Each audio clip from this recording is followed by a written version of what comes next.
गौतम बुद्ध के जीवन में कई ऐसी कहानियां जुड़ी हैं जो हमें सत्य, ज्ञान और करुणा के मार्ग पर चलने की प्रेरणा देती हैं। इनमें से एक ऐसी कहानी है जो उन्होंने अक्सर अपने शिष्यों को सुनाई और उनके जीवन में गहराई से प्रभाव डाला। यह कहानी सच्चे ज्ञान के महत्व और अपने भीतर छिपी शक्ति को पहचानने की प्रेरणा देती है। प्राचीन काल की बात है। एक छोटे से गांव में एक निर्धन ब्राह्मण रहता था। वह अत्यंत धार्मिक और साधारण जीवन जीता था, लेकिन जीवन के संघर्षों ने उसे थका दिया था। ब्राह्मण दिन रात चिंताओं में डूबा रहता और सोचता कि क्या उसके जीवन में कभी कोई चमत्कार होगा। एक दिन उसने अपने गांव के एक ज्ञानी संत के बारे में सुना जो जीवन के रहस्यों को समझाने में निपुण थे। ब्राह्मण ने निश्चय किया कि वह उनके पास जाकर अपनी समस्याओं का समाधान पूछेगा। ब्राह्मण लंबी यात्रा तय कर संत के आश्रम पहुंचा। संत ध्यान में बैठे थे। ब्राह्मण ने विनम्रता से प्रणाम किया और अपनी समस्याओं को बताते हुए कहा, हे गुरुदेव, मेरा जीवन अत्यंत कष्टमय है। मुझे ऐसा प्रतीत होता है कि मेरे पास कोई शक्ति नहीं है जिससे मैं अपने जीवन को बदल सकूं। कृपया मुझे कोई उपाय बताइए। संत ने मुस्कुराते हुए ब्राह्मण को देखा और कहा, वत्स, तुम्हारे भीतर ही वह शक्ति है जिसे तुम बाहर खोज रहे हो। मैं तुम्हें एक कहानी सुनाता हूं। अगर तुम इस कहानी का रहस्य समझ सको तो तुम्हारे जीवन की हर समस्या का समाधान हो जाएगा। संत ने कहना शुरू किया, बहुत समय पहले एक विशाल साम्राज्य के राजा को यह चिंता सताने लगी कि वह अपने राज्य के लोगों को ज्ञान और खुशहाली कैसे प्रदान करे। राजा ने अपनी समस्या का समाधान जानने के लिए अपने राजगुरु को बुलाया। राजगुरु ने कहा, महाराज, हर व्यक्ति के जीवन में समस्याएं होती हैं, लेकिन जो व्यक्ति सच्चे ज्ञान को समझ लेता है वह हर समस्या का हल खोज लेता है। राजा ने पूछा, पर यह सच्चा ज्ञान मिलेगा कहां? राजगुरु ने कहा, सच्चा ज्ञान तुम्हारे भीतर है, लेकिन इसे पहचानने के लिए तुम्हें पहले अपने भ्रम और अहंकार का त्याग करना होगा। राजगुरु की बात सुनकर राजा ने अपना सिंहासन त्याग दिया और सच्चे ज्ञान की खोज में निकल पड़ा। उसने वर्षों तक तपस्या की, जंगलों में घूमता रहा, संत महात्माओं से मिला, लेकिन उसे सच्चा ज्ञान नहीं मिला। एक दिन यात्रा करते करते राजा एक वृद्ध महिला के घर पहुंचा। वह महिला निर्धन थी, लेकिन उसने राजा का स्वागत किया और भोजन कराया। भोजन के बाद राजा ने वृद्धा से पूछा, माता, मैं वर्षों से सच्चे ज्ञान की खोज में हूं, लेकिन इसे पाने में असमर्थ हूं। क्या आप मुझे इसका मार्ग बता सकती हैं? वृद्धा ने मुस्कुराते हुए कहा, राजन, सच्चा ज्ञान तुम्हारे भीतर है।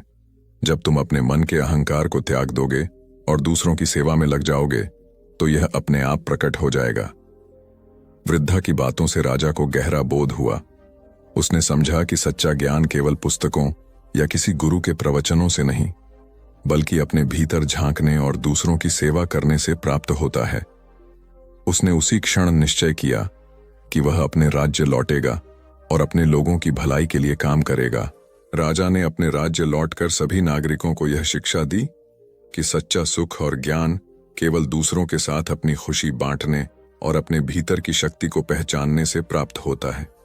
उसके राज्य में खुशहाली छा गई और यह राज्य दूसरों के लिए प्रेरणा का केंद्र बन गया। कहानी समाप्त करते हुए संत ने ब्राह्मण से कहा, वत्स, यह कहानी तुम्हारे लिए है। तुम भी राजा की तरह अपनी समस्याओं के समाधान के लिए इधर उधर भटक रहे हो, लेकिन समाधान तुम्हारे भीतर है। जब तुम अपने डर, अहंकार और नकारात्मक सोच को छोड़ दोगे और अपनी क्षमताओं पर विश्वास करोगे तो तुम्हारा जीवन बदल जाएगा। गौतम बुद्ध ने यह कहानी सुनाकर अपने शिष्यों को सिखाया कि सच्चा ज्ञान बाहरी चीजों में नहीं, बल्कि हमारे भीतर है। उन्होंने कहा, हर व्यक्ति के पास ज्ञान का वरदान है। हमें केवल इसे पहचानने और जागृत करने की आवश्यकता है। जब हम अपने मन को शांत करते हैं और ध्यान में लीन होते हैं तो हमें यह सच्चा ज्ञान प्राप्त होता है।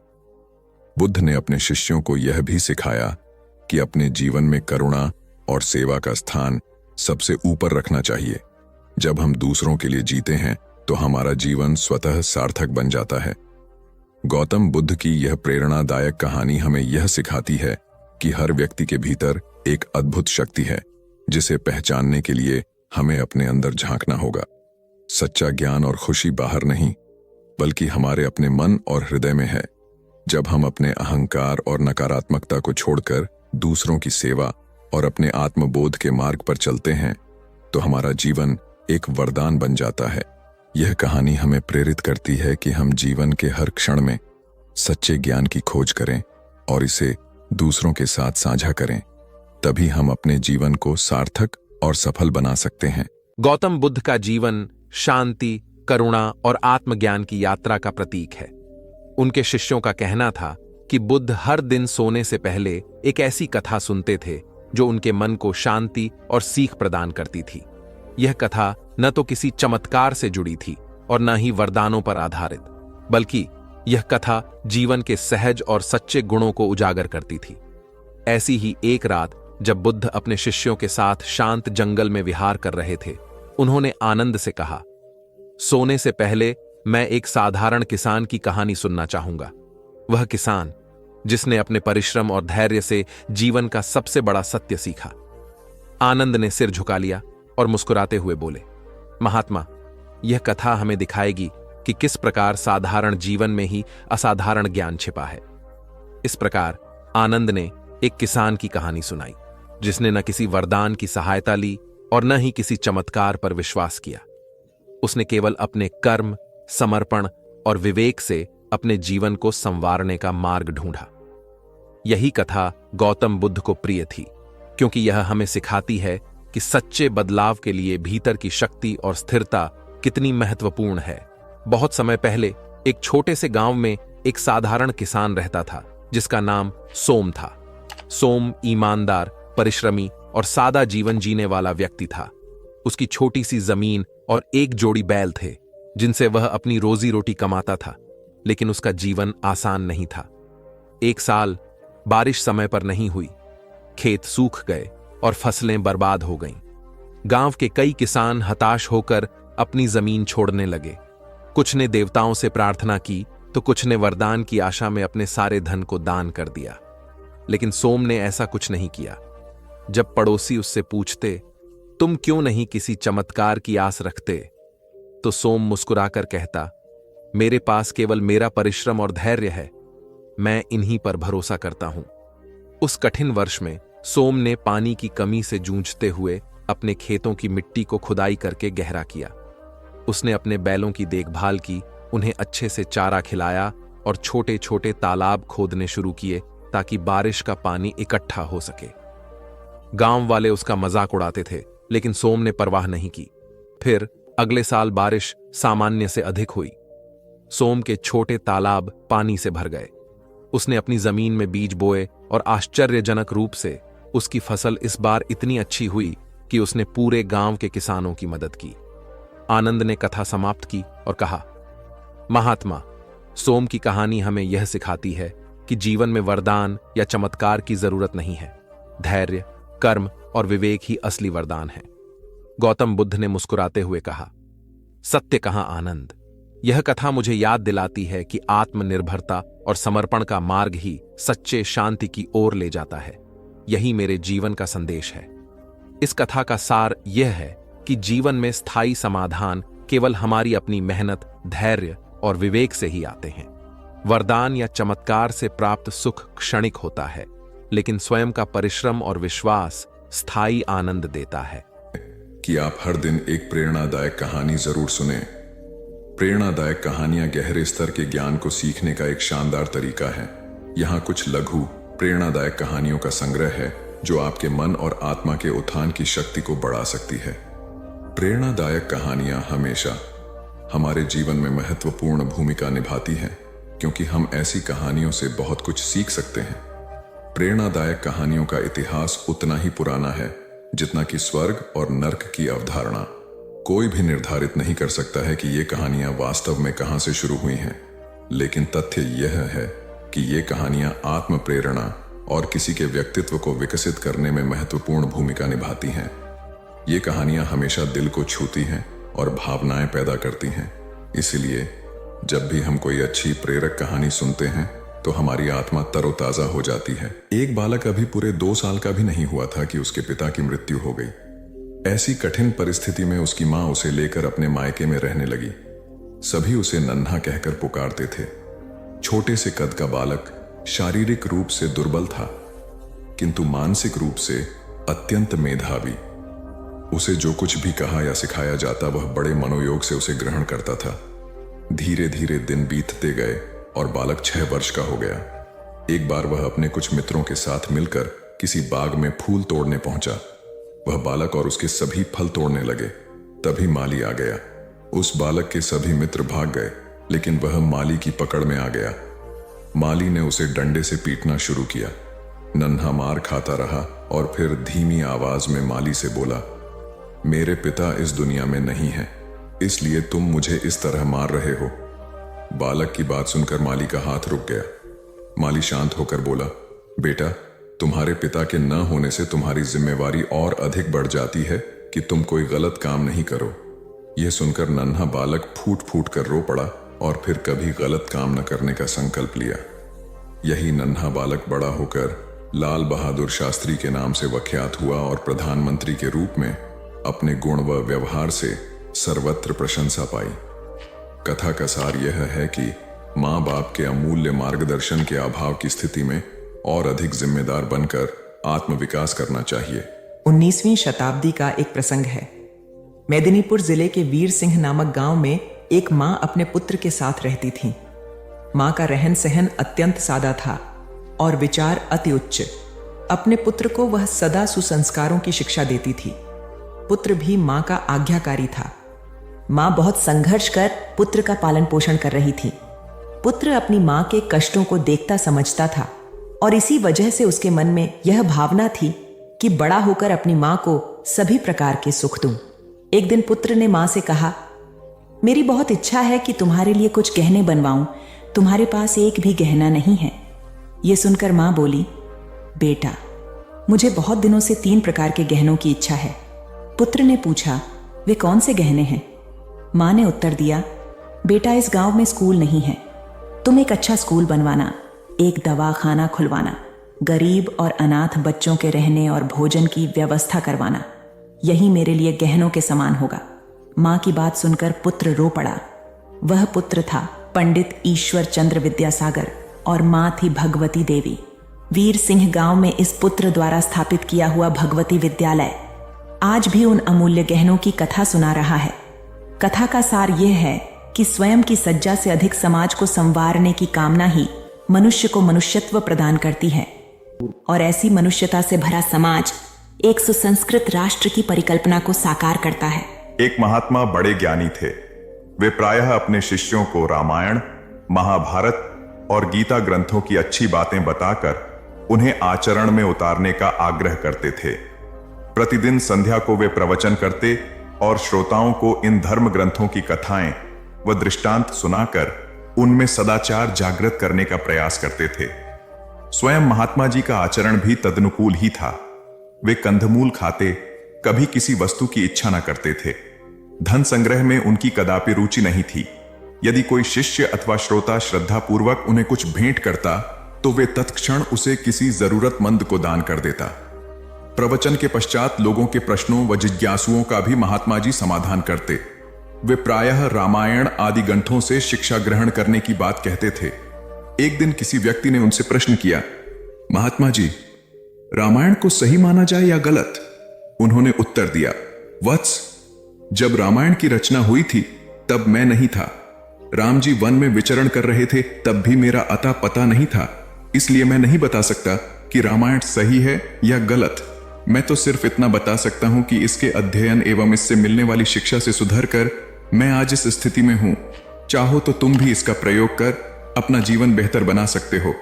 सार यह है कि धर्म ग्रंथ व नीति ग्रंथ तर्क का विषय नहीं होते, उनमें सतोमुखी जीवन के तत्व होते हैं। अतः उनसे अपने जीवन को सार्थकता देने की शिक्षा ग्रहण करनी चाहिए, न कि उन्हें तर्क की कसौटी पर कसना चाहिए। उपन्यास का अड्डा। क्रोनिन अत्यंत निर्धन थे। पुस्तकों की रॉयल्टी या तो प्रकाशक हड़प जाते अथवा क्रोनिन को उनके हक से कम 2 क्रोनिन बहुत सीधे थे। प्रकाशकों से लड़ाई कर अपना हक लेना उन्हें नहीं आता था, अतः गरीबी में उनका जीवन बीत रहा था। इसी गरीबी में जैसे तैसे उन्होंने चिकित्सा की पढ़ाई पूर्ण की और डॉक्टर बन गया। जब वे चिकित्सा के क्षेत्र में आए तो कुछ लोगों ने उन्हें इसके जरिए पैसा कमाने का तरीका बताया। वे लोगों की बातों में आकर मरीज से मोटी फीस वसूलने लगे। वे किसी भी निधन पर दया नहीं करता और पूरा चिकित्सा खर्च लेते। यह देखकर क्रोनिन की पत्नी बहुत दुखी हुई। वे अत्यंत दयालु थीं। पति की गरीबों के साथ यह निर्दय देख एक दिन वे बोली, हम गरीब ही ठीक थे, हमसे कम दिल में दया तो थी। उस दया को खोकर तो हम कंगाल हो गए, अब मनुष्य ही नहीं रहे। पत्नी की मर्मस्पर्शी बात सुनकर क्रोनिन को आत्मबोध हुआ और उन्होंने अपनी पत्नी से कहा, तुम सच कह रही हो। व्यक्ति धन से नहीं मन से धनी होता है।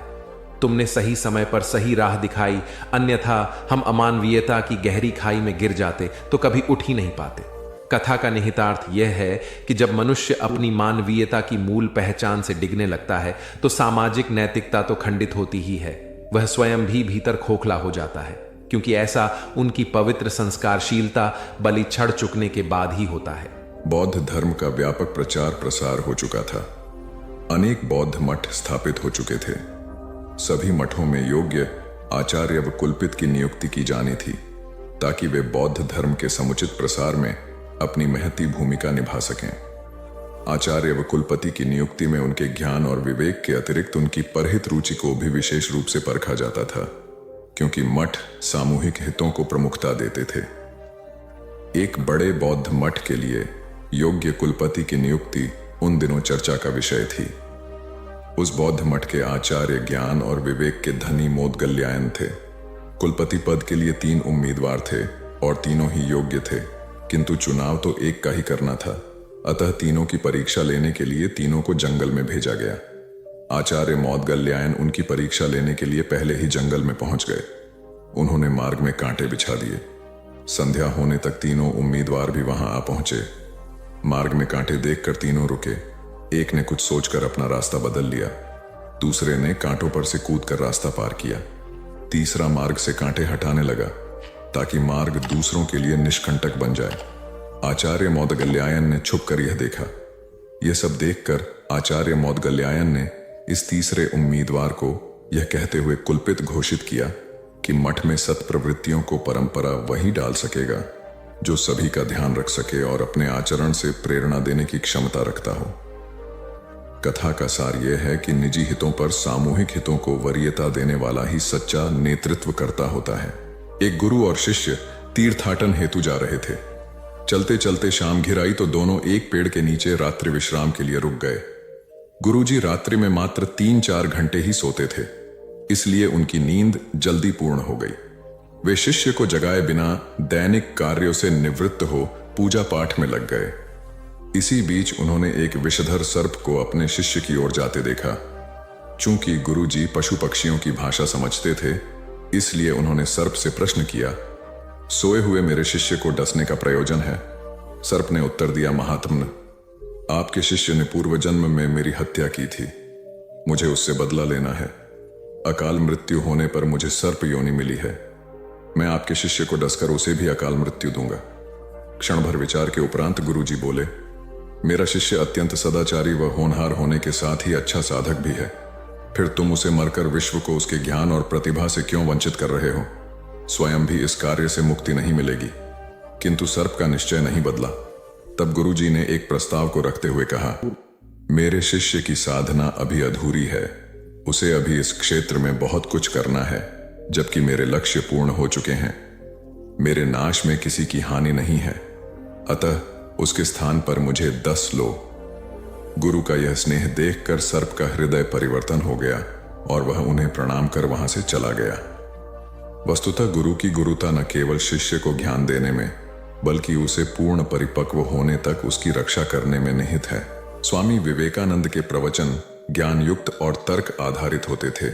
ज्ञान, भक्ति और कर्म विषयक जटिल से जटिल प्रश्नों का समाधान स्वामी जी अपनी सहज मेघा से कर देते थे। जिज्ञासुओं का जमावड़ा उनके आसपास हमेशा लगा रहता था। प्रवचन के दौरान या प्रवचन समाप्ति के उपरांत भी कई बार ऐसा होता था कि जिज्ञासुओं की ओर से प्रश्न आते रहते और स्वामी जी उन प्रश्नों का संतुष्टिजनक उत्तर देते। एक बार स्वामी जी अपने प्रवचन में भगवान के नाम की महत्ता बता रहे थे। यह सुनकर एक व्यक्ति ने तर्क दिया, शब्दों में क्या रखा है स्वामी जी, उन्हें रटने से क्या लाभ होगा।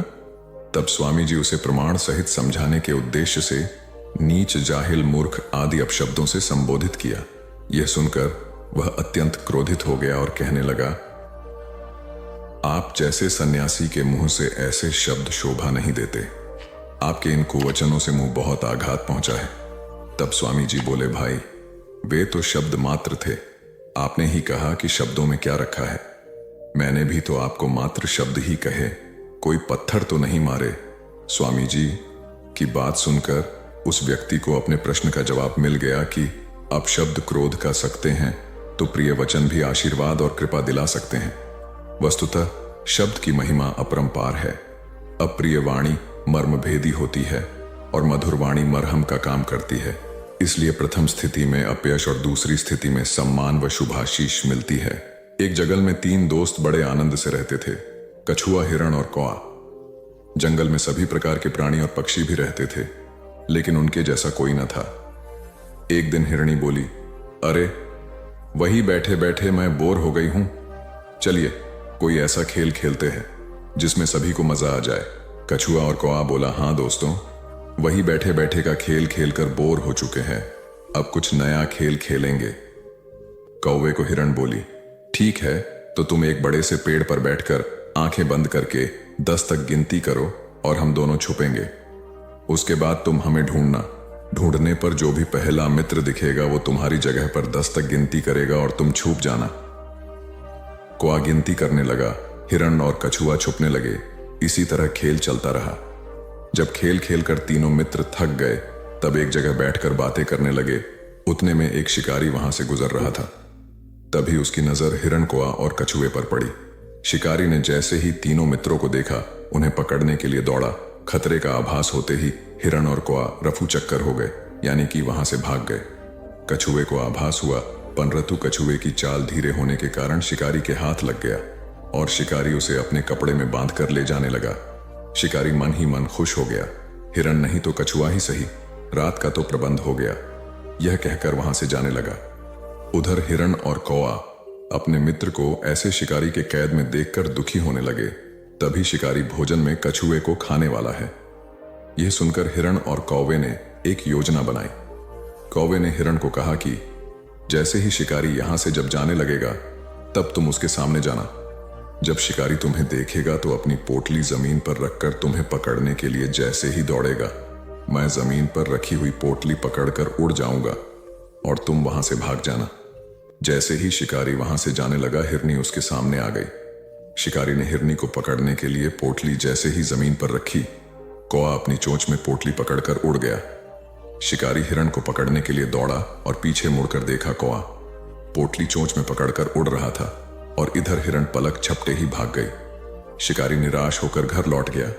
कौवे ने पोटली को महफूज जगह पर रखा और कछुए को शिकारी के चंगुल से आजाद कराया और तीनों मित्र आनंद से रहने लगे। इससे हमें यह सीख मिलती है कि असली दोस्ताना वही जो समय पर काम आए। एक किसान था जिसके 2 बेटे थे।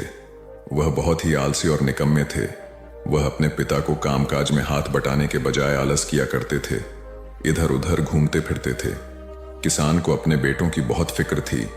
वह सोचते थे कि मेरे मरने के बाद इनका क्या होगा, ये अपना पेट कैसे भरेंगे, अपने परिवार को कैसे संभाल पाएंगे। एक दिन किसान की हालत बहुत ही गंभीर थी, कहने का मतलब किसान मरने की हालत में था। तभी किसान ने अपने दोनों बेटों को बुलाकर उनसे कहा कि हमारे खेत में एक खजाना गड़ा हुआ है, लेकिन वह किस जगह है उसकी जानकारी मुझे भी नहीं है, लेकिन खोदने के बाद तुम्हें वो खजाना मिल जाएगा। इतना कहकर किसान भगवान को प्यारे हो गए। खजाने की खबर सुनकर दोनों बेटों के मन में लालच आ गया और वो दोनों खेत पर चले गए और खेत को खोदने लगे। खजाने के लालच में कुछ ही दिनों में पूरे खेत को खोदने के बाद वह घर जाकर बैठ गए और वह अपने पिता को कोसने लगे। इसी तरह कुछ महीने बीत गए और वर्षा ऋतु का आगमन हुआ। किसान के बेटों के पास पेट भरने के लिए सिर्फ एक ही जरिया था, वो थी खेती। तब बाकी किसानों की तरह किसान के बेटों ने खेत में बीज बोने शुरू कर दिए। वर्षा का पानी पाकर वह बीज अंकुरित हुए और देखते ही देखते खेत लहराने लगे। ऐसा लग रहा था कि हवा के झोंके से लहरा रहे थे। यह देखकर किसान के बेटे बहुत खुश हो गए। उनको समझ आ गया कि परिश्रम ही सच्चा धन होता है, और वो उसी तरह से अपने पिता के शब्दों का मोल भी समझ गए और अपने कामकाज में लग गए। यही कहानी आज हम सबकी भी है। मित्रों, इसी पेड़ की तरह हमारे माता पिता भी होते हैं। जब हम छोटे होते हैं तो उनके साथ खेलकर बड़े होते हैं, और बड़े होकर उन्हें छोड़कर चले जाते हैं, और तभी वापस आते हैं जब हमें कोई जरूरत होती है।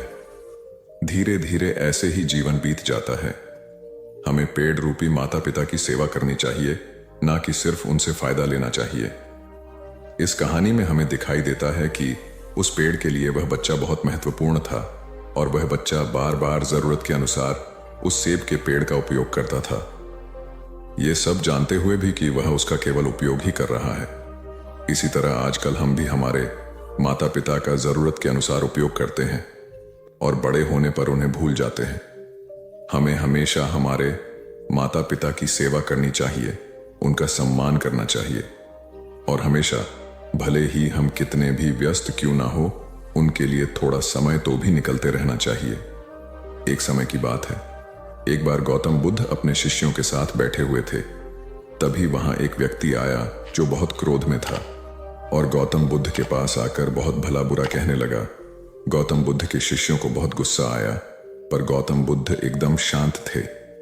वह व्यक्ति वहां से चला गया। फिर अगले दिन वह दोबारा आ गया, और आज तो वह और भी ज्यादा गुस्से में था और गौतम बुद्ध को और भी बुरा कहने लगा। परंतु आज भी गौतम बुद्ध एकदम शांत थे और मुस्कुरा रहे थे। पर गौतम बुद्ध के शिष्यों को बहुत गुस्सा आया। वह व्यक्ति कुछ देर चिल्लाता रहा, फिर चला गया। अगले दिन वह व्यक्ति फिर आया, और आज तो हद ही कर दी उसने। आकर गौतम बुद्ध को गाली देने लगा। गौतम बुद्ध के शिष्यों को बहुत गुस्सा आया, परंतु आज भी गौतम बुद्ध एकदम शांत थे। इतना कुछ चलता रहा और बुद्ध मुस्कुरा रहे थे। यह क्रम कुछ दिन चलता रहा। फिर उस व्यक्ति ने आना छोड़ दिया। तब उनके एक शिष्य ने पूछा, गुरुजी, आप चाहते तो पहले दिन ही उस व्यक्ति को भगा सकते थे, पर आपने ऐसा क्यों नहीं किया? तब गौतम बुद्ध ने बड़ी नम्रता से कहा, अगर कोई व्यक्ति हमें कोई उपहार दे और हम उसे लेने से मना कर दे तो वह व्यक्ति क्या करेगा? शिष्य ने कहा, वह व्यक्ति अपना उपहार लेकर लौट जाएगा। तब गौतम बुद्ध ने कहा, मैंने भी ऐसा ही किया। उस व्यक्ति ने मुझे उपशब्द रूपी उपहार दिया, मैंने उसे लेने से मना कर दिया, मतलब उस पर कोई भी प्रतिक्रिया नहीं दी, तो व्यक्ति अपने वह अपशब्द वापस लेकर लौट गया। एक व्यक्ति की 3 साल की बेटी थी। एक दिन उस व्यक्ति ने देखा कि उसकी बेटी उसके एक बहुत सुंदर और महंगे गोल्ड पैकिंग पेपर से एक बॉक्स को लपेट रही थी। ये देखकर उस व्यक्ति को बहुत गुस्सा आया है। उसने अपनी बेटी को बहुत डांटा, तुमने मेरे इतनी कीमती पेपर को बेकार कर दिया, वो भी बिना किसी मतलब के। तुम इसे अच्छे काम के लिए उपयोग करती तो अच्छा लगता, पर तुमने एक बेकार से डिब्बे को उसमें लपेट दिया। कुछ दिन बीते, दिवाली का दिन आया। उस व्यक्ति ने अपनी बेटी को गिफ्ट दिया। बेटी ने भी वही सुंदर सा गोल्डन बॉक्स पापा को दिया। उसके पापा पहले तो उसे देखकर बहुत खुश हुए, पर जैसे ही उन्होंने उस डिब्बे को खोला, वह खाली था। यह देखकर उस व्यक्ति ने अपनी बेटी को घूरा और कहा, क्या तुम्हें इतना भी नहीं पता कि किसी को खाली डिब्बा नहीं देते? लड़की कुछ देर शांत रही, फिर बोली, पापा, यह डिब्बा खाली नहीं है, मैंने इसमें बहुत सारे किस आपके लिए रखे हैं। कभी कभी आप जल्दी ऑफिस चले जाते हैं और मैं सोती रह जाती हूं, तो आप इसमें से एक किस ले जा सकते हैं। बेटी की बात सुनकर उस व्यक्ति की आंख भर आई। एक गांव में एक लड़का रहता था। उसके घर की आर्थिक स्थिति ठीक नहीं थी। उसके मन में विचार आया, किसी बड़े शहर में जाकर वह नौकरी करे। वह कलकत्ता गया और नौकरी ढूंढने लगा। बहुत खोज के बाद उसे एक सेठ के घर में नौकरी मिल गई। नौकरी 6 आने रोज की थी। काम था सेठ को रोज 6 घंटे अखबार और किताब पढ़कर सुनाना। लड़के को नौकरी की जरूरत थी, तो उसने वह नौकरी स्वीकार कर ली। एक दिन की बात है, लड़के को दुकान के कोने में 100 के 8 नोट पड़े मिले। उसने चुपचाप उन्हें अखबार और किताबों से ढक दिया। दूसरे दिन रुपयों की खोजबीन हुई। लड़का सुबह जब दुकान पर आया तो उससे पूछा गया। लड़के ने तुरंत ही प्रसन्नता से रुपये निकालकर ग्राहक को दे दिए। वह बहुत ही खुश हुआ। लड़के के ईमानदारी से सबको बहुत प्रसन्नता हुई। सेठ भी लड़के से बहुत खुश हुआ। सेठ ने लड़के को पुरस्कार देना चाहा तो लड़के ने लेने से मना कर दिया। लड़के ने कहा, सेठ जी, मैं आगे पढ़ना चाहता हूं, पर पैसों के अभाव में पढ़ नहीं पा रहा। आप कुछ सहायता कर दें। सेठ ने लड़के की पढ़ाई का प्रबंध कर दिया। लड़का बहुत मेहनत से पढ़ता गया। यही लड़का आगे चलकर बहुत बड़ा साहित्यकार बना। इसका नाम था राम नरेश त्रिपाठी। हिंदी साहित्य में इनका बहुत बड़ा योगदान है। नुकसान का मातम मनाने से नहीं मिलती सफलता। एक बार आकाश नाम का लड़का मायूस बैठा था। उसे व्यापार में बहुत नुकसान हुआ था। बैंक से भी उसने कर्ज ले रखा था, लेकिन नुकसान की वजह से वह किस्त चुकाने की स्थिति में नहीं था। उसे डर लग रहा था कि बैंक वाले दबाव बनाने लगेंगे तो वह क्या करेगा। उसे यह भी समझ में नहीं आ रहा था कि आगे कौन सा काम शुरू करें। जिस बिजनेस में नुकसान हुआ था उसे दोबारा शुरू करने की हिम्मत आकाश में नहीं थी। यही सब सोचकर वह परेशान रहने लगा। एक दिन उसका दोस्त परेश उससे मिलने आया। परेश ने आकाश को देखते ही कहा, क्या बात है यार, बहुत परेशान लग रहे हो। आकाश ने अपनी परेशानी छुपाने की कोशिश करते हुए कहा, कुछ नहीं यार, बिजनेस में थोड़ा उतर चढ़ाव आता रहता है। परेश ने कहा, तुम्हारा चेहरा बता रहा है कि मामला गंभीर है, मुझसे छुपाओ नहीं। परेश की बात सुनकर आकाश ने उसे अपनी सारी कहानी बता दी। इसके बाद उसने पूछा, मेरी जगह तुम होते तो क्या करते।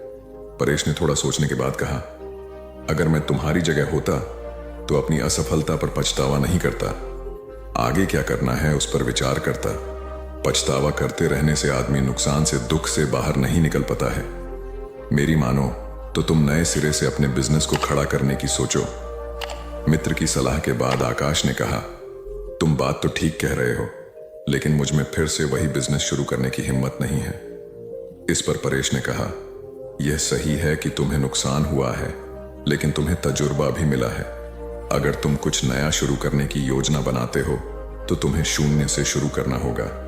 अगर तुम अपने पुराने काम को नए सिरे से शुरू करते हो तो तुम्हें बहुत ज्यादा होमवर्क करने की जरूरत नहीं पड़ेगी। मेरी राय में तुम्हें नुकसान का मातम नहीं मानना चाहिए। काम को नए सिरे से शुरू करने की प्लानिंग करनी चाहिए। जितना ज्यादा नुकसान के बारे में सोचोगे उतना अधिक तुम अपनी सफलता से दूर होते जाओगे। तो असफलता से भी सीखने की कोशिश करनी चाहिए। शेखर ने अपने दादाजी से यह सवाल पूछा। सभी भी अपने जीवन में आगे बढ़ना चाहते हैं, लेकिन बहुत कम लोग ही अपने लक्ष्य तक पहुंच पाते हैं। अगर अपने लक्ष्य तक पहुंचना है तो क्या करना चाहिए। शेखर स्नातक अंतिम वर्ष का छात्र है और प्रतियोगिता परीक्षाओं की तैयारी कर रहा है। उसके दादाजी प्राइमरी स्कूल से रिटायर्ड शिक्षक हैं। उन्होंने शेखर का सवाल सुनने के बाद कहा, अपने लक्ष्य तक पहुंचने के लिए व्यक्ति को सबसे पहले खुद को असफलताओं को स्वीकार करने के लिए तैयार करना चाहिए। दादाजी का जवाब सुनने के बाद शेखर ने पूछा, मैं आपकी बात समझ नहीं पाया। आखिर अपने आप को असफलता के लिए तैयार कर सफलता कैसे पाई जा सकती है। शेखर का सवाल सुनने के बाद दादाजी ने कहा, इस बात को मैं तुम्हारा ही उदाहरण देकर समझता हूं। तुम इस समय प्रतियोगिता परीक्षाओं की तैयारी कर रहे हो। तुम अगले वर्ष होने वाली परीक्षाओं में बैठोगे। तुम यही सोचकर बैठोगे कि तुम्हें सफलता मिलेगी। दादाजी की बात पर शेखर ने हाँ में सिर हिलाया। इसके बाद दादाजी जी ने कहा, मान लो तुम अपने पहले प्रयास में असफल हो जाते हो तो तुम क्या करोगे। शेखर ने कहा, मुझे बहुत निराशा होगी। मैं तैयारी में अपनी तरफ से कहीं कमी नहीं छोड़ रहा हूं। दादाजी ने कहा, निराशा ही असफलता की जड़ है। वह कैसे? शेखर ने सवाल किया। दादाजी बोले, तुम्हें लगता है कि तुम्हारी तैयारी मुकम्मल है, लेकिन परीक्षा तो दूसरे की इच्छा पर निर्भर है। अगर तुम पहले प्रयास में असफल होने के बाद निराश हो जाते हो तो तुम्हारी आगे की तैयारी प्रभावित होगी। अगर तुम असफलता को अपनी कमियों को दुरुस्त करने का मौका मानोगे, तभी आगे की तैयारी में उन्हें दूर कर पाओगे। हर परीक्षार्थी यही सोचता है कि उसकी तैयारी पूरी है, लेकिन सफलता कुछ लोगों को ही मिलती है। ये वही लोग होते हैं जो अपनी असफलता से सीखते हैं ही और दूसरों की असफलता से भी सीखने की कोशिश करते हैं। अपने काम को खुद नहीं समझे महत्वहीन। मुकेश दफ्तर में नए हैं। पहले वह दूसरे संस्थान में काम करते थे। अपना काम तल्लीनता से करते हैं, लेकिन चेहरा बताता है कि मुकेश अपने काम से खुश नहीं है। एक दिन इस बारे में पूछने पर उन्होंने कहा, जब काम में मन नहीं लगे तो चेहरा उदास हो ही जाता है। काम में मन क्यों नहीं लग रहा है? यह पूछने पर उन्होंने कहा, अरे यह भी कोई काम है। इसके बाद उन्होंने ढेर सारे तथ्यों के साथ अपने काम को महत्वहीन बताने की कोशिश की। उन्होंने यह भी कहा कि इस समय जो काम मेरे जिम्मे है उसके आधार पर दूसरे संस्थान में नौकरी भी नहीं मिलेगी। इस बात को मुकेश के रिपोर्टिंग मैनेजर मिस्टर कुमार को बताया गया। वह सुलझे हुए इंसान हैं। उन्होंने तरीके से मुकेश को समझाया कि उनका काम कैसे महत्वपूर्ण है।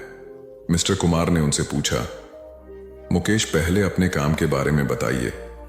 मुकेश ने कहा, मेरा काम यह देखना है कि हमारी कंपनी के प्रोडक्ट में कहां कहां गड़बड़ी है, उसे कैसे दूर किया जा सकता था, आगे ऐसा क्या किया जाए जिससे पुरानी खामियां फिर से सामने नहीं आए। मुकेश की बात खत्म होते ही मिस्टर कुमार ने कहा, यह जानकर अच्छा लगा कि आपको अपने काम की अच्छी समझ है। जैसा आपने कहा है उसके अनुसार आपका काम प्रोडक्ट को कैसे बेहतर बनाया जाए और उसके निर्माण के दौरान की खामियों को दूर करने से जुड़ा है। मुकेश ने हाँ में सर हिलाया। इसके बाद मिस्टर कुमार ने पूछा, जब प्रोडक्ट को लेकर इतनी बड़ी ही जिम्मेदारी कंपनी ने आपको दी है तब आप अपने काम को महत्वहीन क्यों समझते हैं? एक आम धारणा है कि जो लोग प्रोडक्ट के निर्माण से सीधे जुड़े हैं वही मेनस्ट्रीम में काम करते हैं, लेकिन हर काम मेनस्ट्रीम का होता है। अगर ऐसा नहीं होता तो कंपनी आपके ऊपर खर्च नहीं करती। कंपनी को पता है कि आपके काम का परिणाम प्रोडक्ट पर दिखेगा।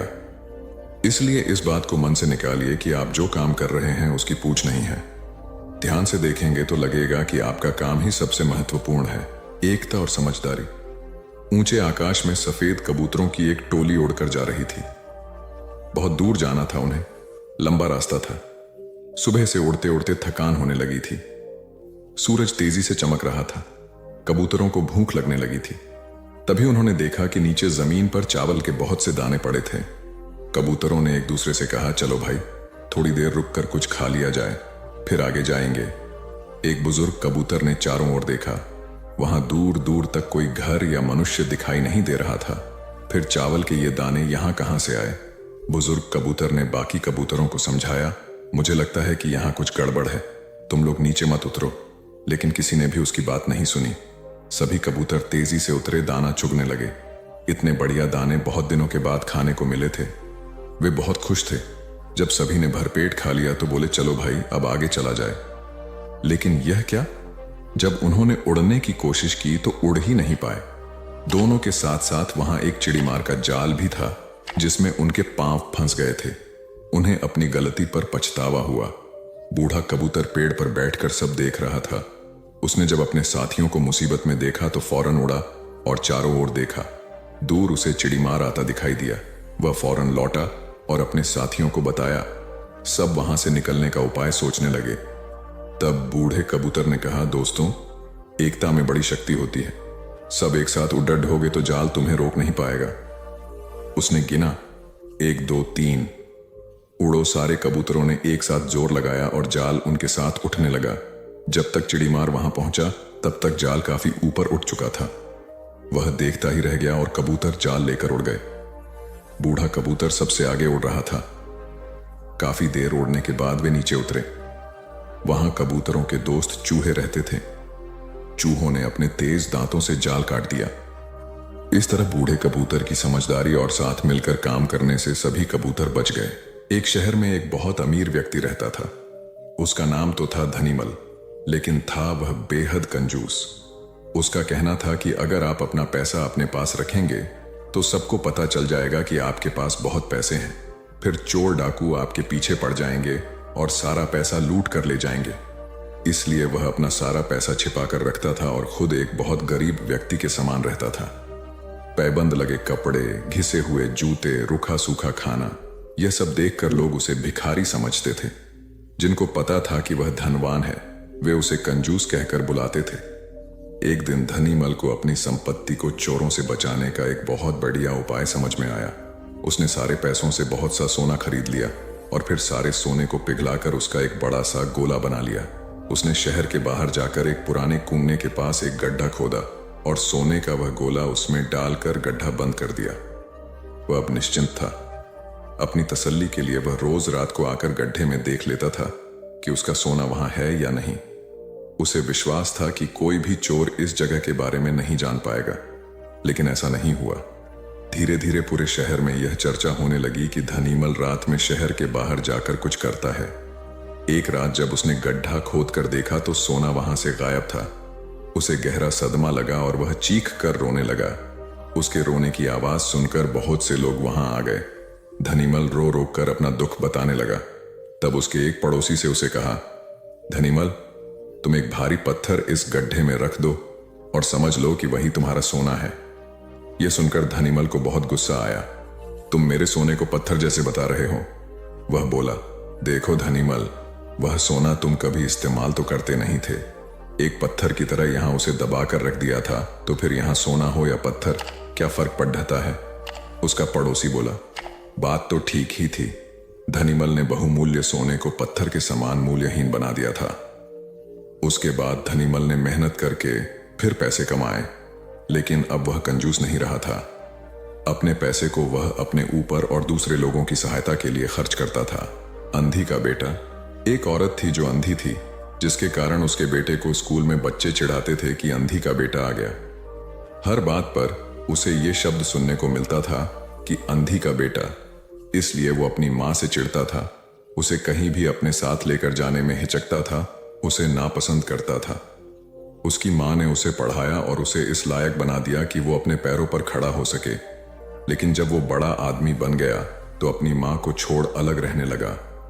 एक दिन एक बूढ़ी औरत उसके घर आई और गार्ड से बोली, मुझे तुम्हारे साहब से मिलना है। जब गार्ड ने अपने मालिक से बोल, तो मालिक ने कहा कि बोल दो मैं अभी घर पर नहीं हूं। गार्ड ने जब बुढ़िया से बोला कि वो अभी नहीं है, तो वो वहां से चली गई। थोड़ी देर बाद जब लड़का अपनी कार से ऑफिस के लिए जा रहा होता है, तो देखता है कि सामने बहुत भीड़ लगी है। और जानने के लिए कि वहां क्यों भीड़ लगी है, वह वहां गया तो देखा उसकी माँ वहां मरी पड़ी थी। उसने देखा कि उसकी मुट्ठी में कुछ है। उसने जब मुट्ठी खोली तो देखा कि एक लेटर, जिसमें यह लिखा था कि बेटा, जब तू छोटा था तो खेलते वक्त तेरी आंख में सरिया ढंस गई थी और तू आंधा हो गया था, तो मैंने तुम्हें अपनी आंखें दे दी थी। इतना पढ़कर लड़का जोर जोर से रोने लगा। उसकी माँ उसके पास नहीं आ सकती थी। दोस्तों, वक्त रहते ही लोगों की वैल्यू करना सीखो। माँ बाप का कर्ज हम कभी नहीं चुका सकते। हमारी प्यास का अंदाज भी अलग है दोस्तों। कभी समंदर को ठुकरा देते हैं तो कभी आंसू तक पी जाते हैं। जीवन साथी सबसे अजीज होता है। कॉलेज में हैप्पी मैरिड लाइफ पर एक कार्यक्रम हो रहा था, जिसमें कुछ शादीशुदा जोड़े हिस्सा ले रहे थे। जिस समय प्रोफेसर मंच पर आए, उन्होंने नोट किया कि सभी पति पत्नी शादी पर जोक कर हंस रहे थे। ये देखकर प्रोफेसर ने कहा कि चलो पहले एक गेम खेलते हैं, उसके बाद अपने विषय पर बातें करेंगे। सभी खुश हो गए और कहा, कौन सा गेम? प्रोफेसर ने एक मैरिड लड़की को खड़ा किया और कहा कि तुम ब्लैक बोर्ड पे ऐसे 25-30 लोगों के नाम लिखो जो तुम्हें सबसे अधिक प्यारे हों। लड़की ने पहले तो अपने परिवार के लोगों के नाम लिखे, फिर अपने सगे संबंधी, दोस्तों, पड़ोसी और सहकर्मियों के नाम लिख दिए। अब प्रोफेसर ने उसमें से कोई भी कम पसंद वाले 5 नाम मिटाने को कहा। लड़की ने अपने सहकर्मियों के नाम मिटा दिए। प्रोफेसर ने और 5 नाम मिटाने को कहा। लड़की ने थोड़ा सोचकर अपने पड़ोसियों के नाम मिटा दिए। अब प्रोफेसर ने और 10 नाम मिटाने को कहा। लड़की ने अपने सगे संबंधी और दोस्तों के नाम मिटा दिए। अब बोर्ड पर सिर्फ 4 नाम बचे थे, जो उसके मम्मी पापा, पति और बच्चे का नाम था। अब प्रोफेसर ने कहा, इसमें से और 2 नाम मिटा दो। लड़की असमंजस में पड़ गई। बहुत सोचने के बाद, बहुत दुखी होते हुए उसने अपने मम्मी पापा का नाम मिटा दिया। सभी लोग स्तब्ध और शांत थे, क्योंकि वो जानते थे कि ये गेम सिर्फ वो लड़की ही नहीं खेल रही थी, उनके दिमाग में भी यही सब चल रहा था। अब सिर्फ 2 ही नाम बचे थे, पति और बेटे का। प्रोफेसर ने कहा, और 1 नाम मिटा दो। लड़की अब सहमी सी रह गई। बहुत सोचने के बाद रोते हुए अपने बेटे का नाम काट दिया। प्रोफेसर ने उस लड़की से कहा, तुम अपनी जगह पर जाकर बैठ जाओ, और सभी की तरफ गौर से देखा और पूछा, क्या कोई बता सकता है कि ऐसा क्यों हुआ कि सिर्फ पति का ही नाम बोर्ड पर रह गया? कोई जवाब नहीं दे पाया। सभी मुंह लटकाकर बैठे थे। प्रोफेसर ने फिर उस लड़की को खड़ा किया और कहा, ऐसा क्यों? जिसने तुम्हें जन्म दिया और पाल पोस कर इतना बड़ा किया, उनका नाम तुमने मिटा दिया। और तो और, तुमने अपनी कोख से जिस बच्चे को जन्म दिया, उसका भी नाम तुमने मिटा दिया। लड़की ने जवाब दिया कि अब मम्मी पापा बूढ़े हो चुके हैं। कुछ साल के बाद वो मुझे और इस दुनिया को छोड़ के चले जाएंगे। मेरा बेटा जब बड़ा हो जाएगा तो जरूरी नहीं कि वो शादी के बाद मेरे साथ ही रहे, लेकिन मेरे पति जब तक मेरी जान में जान है तब तक मेरा आधा शरीर बन के मेरा साथ निभाएंगे। इसलिए मेरे लिए सबसे अजीज मेरे पति हैं। प्रोफेसर और बाकी स्टूडेंट ने तालियों की गूंज से लड़की को सलामी दी।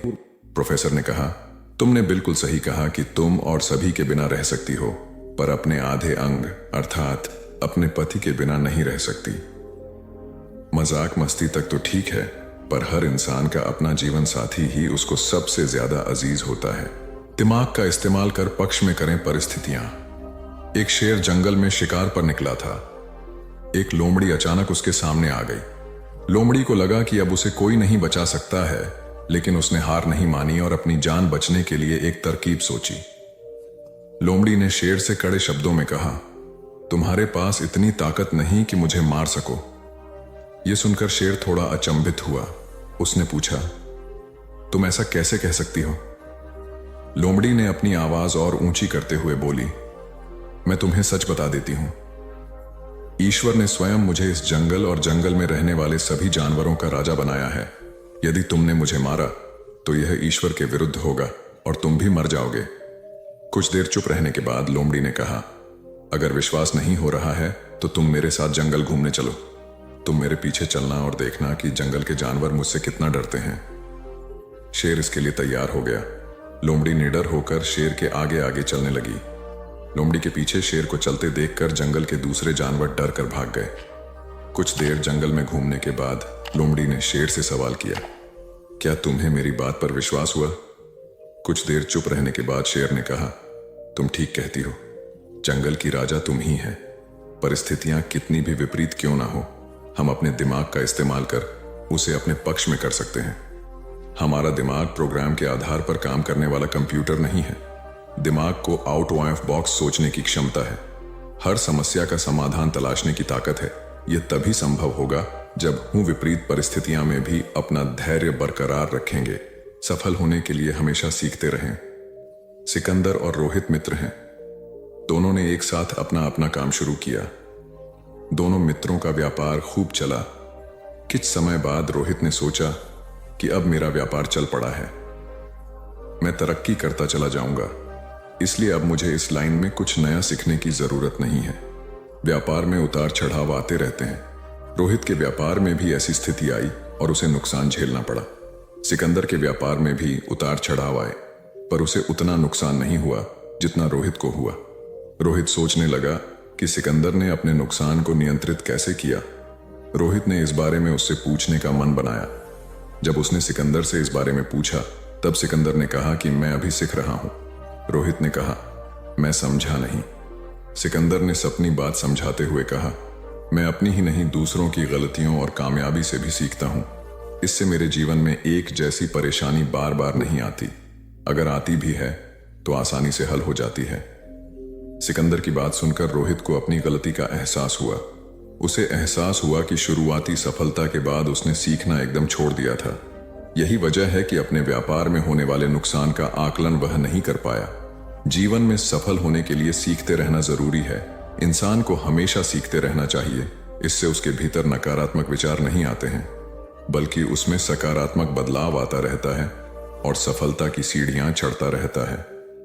सीखते रहने वाले व्यक्ति को सफलता के अवसर भी ज्यादा मिलते हैं। सबसे बड़ी बात यह है कि इस तरह के व्यक्ति में अहंकार नहीं होता।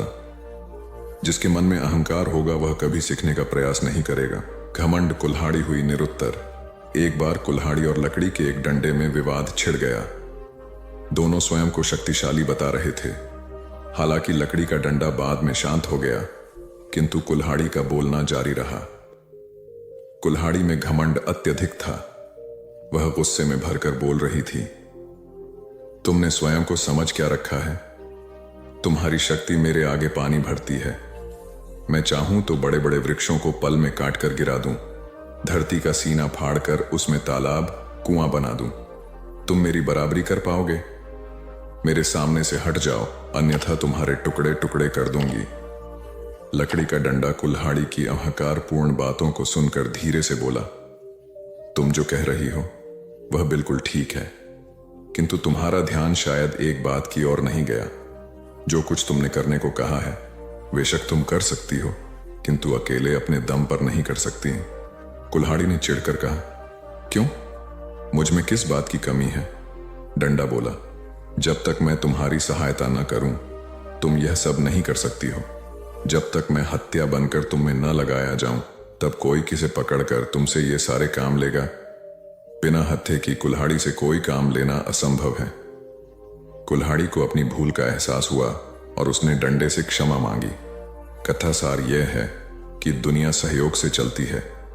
जिस प्रकार ताली दोनों हाथों के मेल से बजती है, उसी प्रकार सामाजिक विकास भी परस्पर सहयोग से ही संभव होता है। यदि जीवन का संतुलन बिगड़ा और थकान आई तो समझ लीजिए कि बीमारी आई, और यदि वापस ऊर्जा अर्जित करने के लिए विश्राम किया जा रहा है तो ऐसी थकान वरदान भी साबित हो सकती है। इन दिनों जिस तरह की हमारी जीवन शैली है, इसमें असंतुलन बहुत अधिक है। सुबह उठने से लेकर रात को सोने तक शरीर की कुछ नियमित क्रियाएं हैं, आदमी उसे भूल गया है। गौतम बुद्ध बहुत काम करते पर कभी थकते नहीं थे। आज भी कई साधु संत उतना ही परिश्रम कर रहे हैं जितना एक कॉर्पोरेट जगत का सफल व्यक्ति करता है, और जब वे रात को सोते हैं तो पूरी बेफिक्री के साथ। बुद्ध से उनके शिष्यों ने एक बार पूछा था, आप थकते नहीं? बुद्ध का उत्तर था, जब मैं कुछ करता ही नहीं तो थकूंगा कैसे? बात सुनने में अजीब लगती है लेकिन है बड़ी गहरी। अध्यात्म ने इसे साक्षी भाव कहा है। स्वयं को करते हुए देखना, यह वह स्थिति होती है जब तन सक्रिय और मन विश्राम की मुद्रा में होता है। आज ज्यादातर लोग असमय, अकारण थक जाते हैं, जिसका एक बड़ा कारण असंतुलित जीवन है। एक होता है थकान को महसूस करना और दूसरा है स्वाभाविक थकान, जिस समय आपकी रुचियों, इच्छाओं और मूल स्वभाव में धीमापन आने लगे, अकारण चिड़चिड़ाहट हो जाए। समझ लें कि यह थकान बीमारी है। इसलिए प्रतिदिन योग, प्राणायाम और ध्यान करें।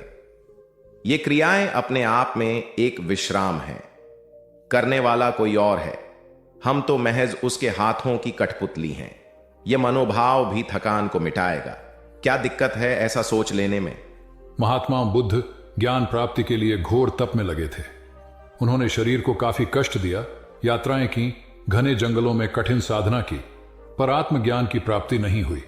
निराश हो बुद्ध सोचने लगे, मैंने अभी तक कुछ भी प्राप्त नहीं किया, अब आगे क्या कर पाऊंगा? निराशा, अविश्वास के इन नकारात्मक भावों ने उन्हें क्षुब्ध कर दिया। कुछ ही क्षणों के बाद उन्हें प्यास लगी। वे थोड़ी दूर स्थित एक झील तक पहुंचे। वहां उन्होंने एक दृश्य देखा कि एक नन्ही सी गिलहरी के 2 बच्चे झील में डूब गए। पहले तो वह गिलहरी जड़वत बैठी रही, फिर कुछ देर बाद उठकर झील के पास गई, अपना सारा शरीर झील के पानी में भिगोया और फिर बाहर आकर पानी झाड़ने लगी। ऐसा वह बार बार करने लगी। बुद्ध सोचने लगे कि इस गिलहरी का प्रयास कितना मूर्खतापूर्ण है। क्या कभी यह इस झील को सुखा सकेगी? किंतु गिलहरी का यह क्रम लगातार जारी था। बुद्ध को लगा मानो गिलहरी कह रही हो कि यह झील कभी खाली होगी या नहीं, यह मैं नहीं जानती, किंतु मैं अपना प्रयास नहीं छोड़ूंगी। अतः उस छोटी सी गिलहरी ने भगवान बुद्ध को अपने लक्ष्य मार्ग से विचलित होने से बचा लिया। वे सोचने लगे कि जब यह नन्ही गिलहरी अपने लघु सामर्थ्य से झील को सुखा देने के लिए दृढ़ संकल्पित है तो मुझ में क्या कमी है? मैं तो इससे 1000 गुना अधिक क्षमता रखता हूं। यह सोचकर गौतम बुद्ध पुनः अपनी साधना में लग गए और एक दिन बोधि वृक्ष तले उन्हें ज्ञान का आलोक प्राप्त हुआ। यह कथा असफलता के बावजूद प्रयासों की निरंतरता पर बल देती है। यदि हम प्रयास करना न छोड़े तो एक न एक दिन लक्ष्य की प्राप्ति हो ही जाती है। बुद्ध अपने साधना काल में एक निर्जन स्थान पर ध्यान मग्न बैठे थे। इसी स्थान पर एक यक्ष का वास था। यह बात बुद्ध को झांत नहीं थी। वे तो वहां पहुंचे और शांत वातावरण देखकर ध्यान मग्न हो गए। उस समय यक्ष वहां पर नहीं था। रात होने पर जब वह आया तो उस स्थान पर एक अनजान व्यक्ति को देखकर आग बबूला हो गया। बड़े जोर से वह दहाड़ा, किंतु बुद्ध का ध्यान भंग नहीं हुआ। यक्ष ने उन्हें हाथी का रूप धारण कर डराना चाहा, किंतु बुद्ध यथावत ध्यान मग्न बैठे रहे। उसने बुद्ध को डराने के लिए क्रमशः शेर, चीता, बाघ आदि का रूप धारण किया, किंतु बुद्ध अविचलित ही बने रहे। अंत में उसने भयंकर विषधर का रूप धारण कर उनके पैर के अंगूठे को ढंस लिया, किंतु बुद्ध पर उसके विष का भी कोई असर नहीं हुआ। वे अब भी अप्रभावित रहे। विषधर उनके शरीर पर चढ़ गया और उनके गले से लिपटकर उन्हें जोरों से काट लिया। लेकिन इतने प्रयासों के बावजूद भी बुद्ध की साधना को भंग नहीं कर पाया। थक हार कर नीचे उतर आया और उनसे कुछ कदमों की दूरी पर लेटकर अपनी थकान उतारने लगा। ध्यान पूर्ण होने पर बुद्ध ने उसकी तरफ देखा और उसे बहुत स्नेह से दुलारा। उनका निश्चल प्रेम देखकर सर्प का विष अमृत बन गया और यक्ष ने श्रद्धापूर्वक बुद्ध को नमन किया। कहानी का सार यह है कि मन की कलुषता पर एकाग्रता, स्नेह और संभव से ही विजय प्राप्त की जा सकती है। बौद्ध भिक्षु बोधि धर्म भ्रमण करते हुए एक गांव में पहुंचे। लोग उनका बहुत आदर करते थे।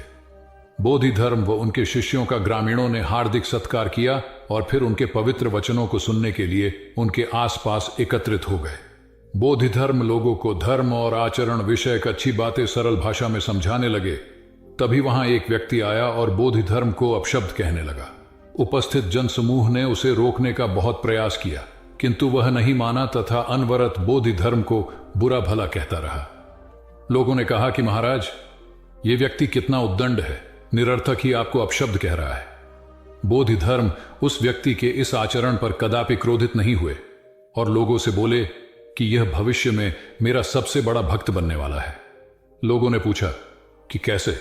बोधि धर्म ने उत्तर दिया, कोई कुम्हार के यहां घड़ा लेने जाता है तो घड़े को बजाकर देखा जाता है कि वह फूटा हुआ तो नहीं है। जब 1-2 रुपए के घड़े को कोई इतनी परख कर सकता है तो भला जिसे गुरु मानना है उसे 10-20 गालियां दिए बगैर कैसे पहचानेगा? पहले वह परीक्षा लेगा कि गुरु में धैर्य, आक्रोश व समता भाव कितना है। यह जानने के बाद ही तो वह गुरु को स्वीकारेगा। इसलिए यह व्यक्ति मुझे निरर्थक ही अपशब्द नहीं कह रहा है और आगे चलकर वास्तव में वह व्यक्ति बोधि धर्म का सबसे बड़ा भक्त बना। किसी को शिक्षा देने से पूर्व स्वयं का आचरण भी तदनुरूप होना चाहिए, तभी गुरु का महान पद मिलता है। वस्तुतः गुरु की गुरुता तभी स्वीकारी जाती है जबकि उसमें सदाचरण के सभी लक्षण मौजूद हों। महात्मा गौतम बुद्ध के श्रावस्ती में प्रवचन चल रहे थे। प्रवचन में नित्य ही बड़ी संख्या में लोग आते और विविध महत्वपूर्ण व गंभीर विषयों पर बुद्ध से ज्ञान ग्रहण करते। बुद्ध का शिष्य वर्ग भी काफी विशाल था, जो प्रवचन स्थल की व्यवस्था संभालता और बुद्ध की सेवा में सदैव तत्पर रहता।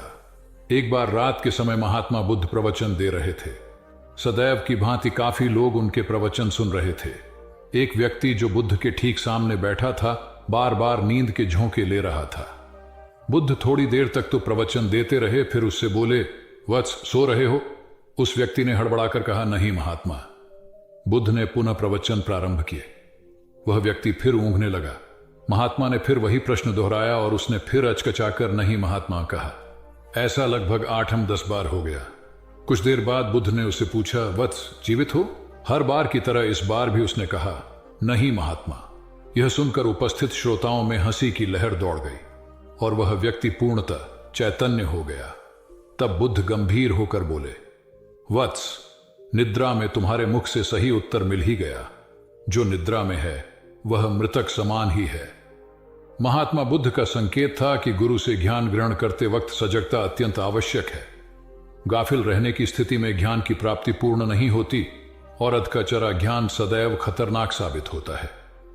कथा सिद्धार्थ के जीवन के उस दौर की है जब वे बुद्धत्व को प्राप्त नहीं हुए थे और निरंजना नदी के तटीय वनों में वृक्ष के नीचे ध्यान करते थे।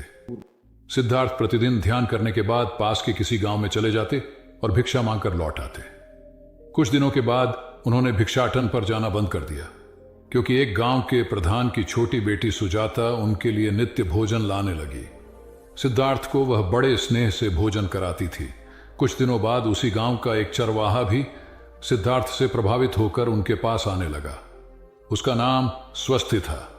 एक दिन स्वस्थि से सिद्धार्थ बातें कर रहे थे कि सुजाता भोजन लेकर आई। जैसे ही सिद्धार्थ ने भोजन करना शुरू किया, उन्होंने बातचीत बंद कर दी। जितनी देर तक वे भोजन करते रहे, बिल्कुल चुप रहे और वहां सन्नाटा छाया रहा। स्वस्थि को हैरानी हुई। उसने सिद्धार्थ के भोजन करने के उपरांत उनसे पूछा, गुरुदेव, आप मेरे आने के बाद निरंतर वार्तालाप करते रहे, किंतु भोजन के समय एक शब्द भी नहीं बोले। इसका क्या कारण है? सिद्धार्थ बोले, भोजन का निर्माण बड़ी कठिनाई से होता है। किसान पहले बीज बोता है, फिर पौधों की रखवाली करता है और तब कहीं जाकर अनाज पैदा होता है। फिर घर की महिलाएं उसे बड़े जतन से खाने योग्य बनाती हैं। इतनी कठिनाई से तैयार भोजन का पूरा आनंद तभी संभव है जब हम पूर्णतः मौन हों। भोजन के दौरान मैं मौन रहकर उसका पूरा स्वाद लेता हूं। वस्तुतः शांति से किया गया भोजन न केवल शारीरिक भूख को तृप्त करता है बल्कि मानसिक आनंद और सात्विक ऊर्जा भी देता है। सम्राट अशोक संपूर्ण भारत को अपने राज्य में मिलाना चाहते थे, पर कलिंग के युद्ध में हुए रक्तपात को देखकर उन्हें अत्यधिक दुख पहुंचा। उनकी महत्वाकांक्षा ने जो तबाही मचाई थी उसे देखकर उन्हें खुद पर ग्लानि हुई। उन्होंने देखा कि लोग दर्द से कराह रहे थे। यह सब विनाश केवल उनकी महत्वाकांक्षा से हुआ था। यह सब देखकर अशोक के मन में विनाश का पथ छोड़कर नेकी के रास्ते पर चलने का विचार जगा। अशोक की राजधानी पाटलिपुत्र थी। पाटलिपुत्र अब पटना के रूप में जाना जाता है। पटना से गया भी अधिक दूर नहीं है, जहां बोधि वृक्ष के नीचे महात्मा बुद्ध को ज्ञान प्राप्त हुआ था। बुद्ध के अष्टप्रद मार्ग, शांति और दया के संदेश ने अशोक के दिलो दिमाग में इतनी उथल पुथल पैदा कर दिया कि उन्होंने उस मार्ग को अपनाने का फैसला किया। इस पथ पर चलने से उन्होंने इतिहास में अपनी अमिट छाप छोड़ी। अशोक ने अपने पुत्र को सिलोन, अब श्रीलंका, और अन्य कई लोगों को सुदूर क्षेत्रों में दूत बनाकर भेजा। एक निर्दयी महत्वाकांक्षा एक ऐसे पवित्र उद्देश्य में बदल चुकी थी जिसमें कुछ अच्छा कर गुजरने की, करुणा और प्रेम के संदेश को चारों ओर फैलाने की इच्छा थी। करुणा केवल दया भावना मात्र नहीं है, यह आपके अंदर दूसरों की मदद करने की तीव्र इच्छा पैदा करती है। इसी भावना ने बुद्ध को भगवान और अशोक को महान बनाया।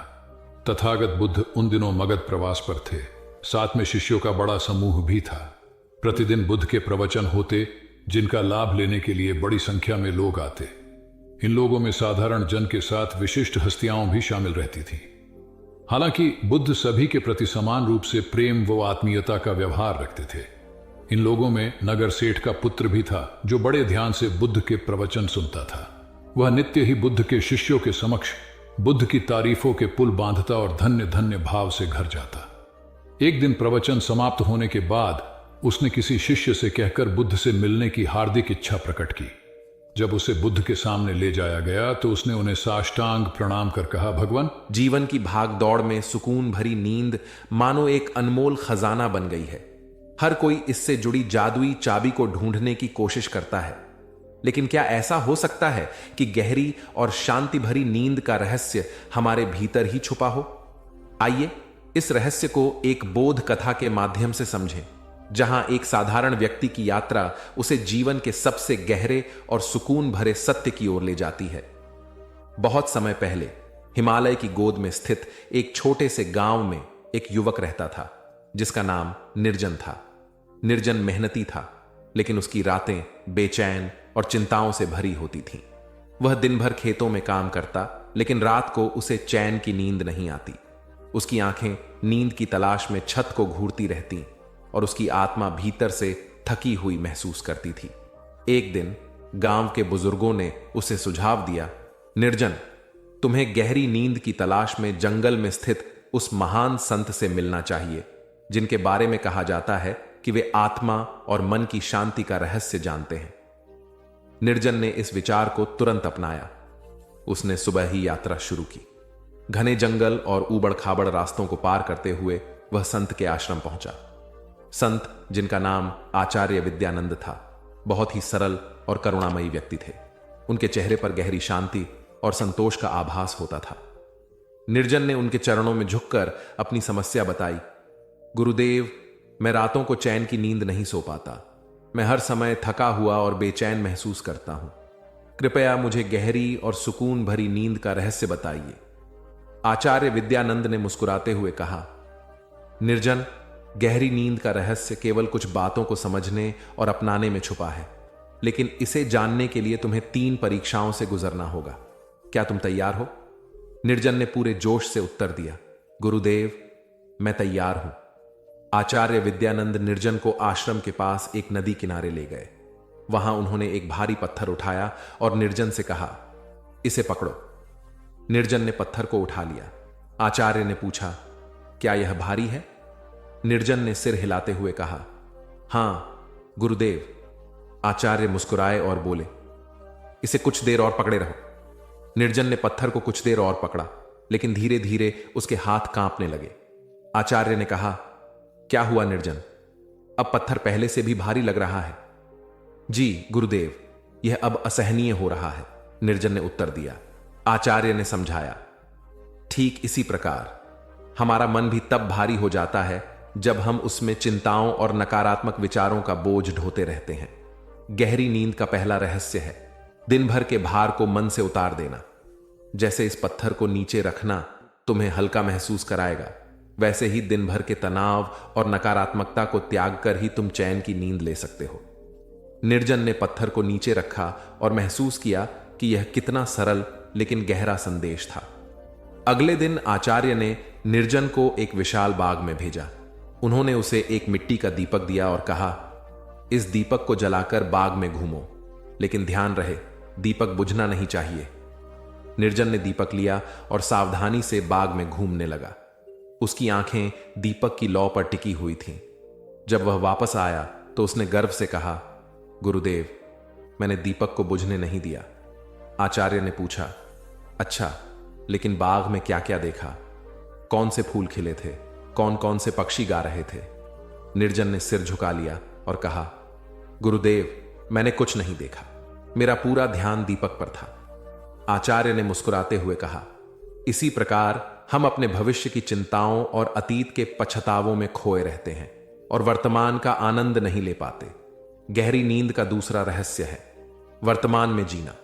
जब तुम पूरे दिन पूरी सजगता से जियोगे तो रात को तुम्हारा मन और शरीर थका होगा और नींद तुम्हारे पास खुद आ जाएगी।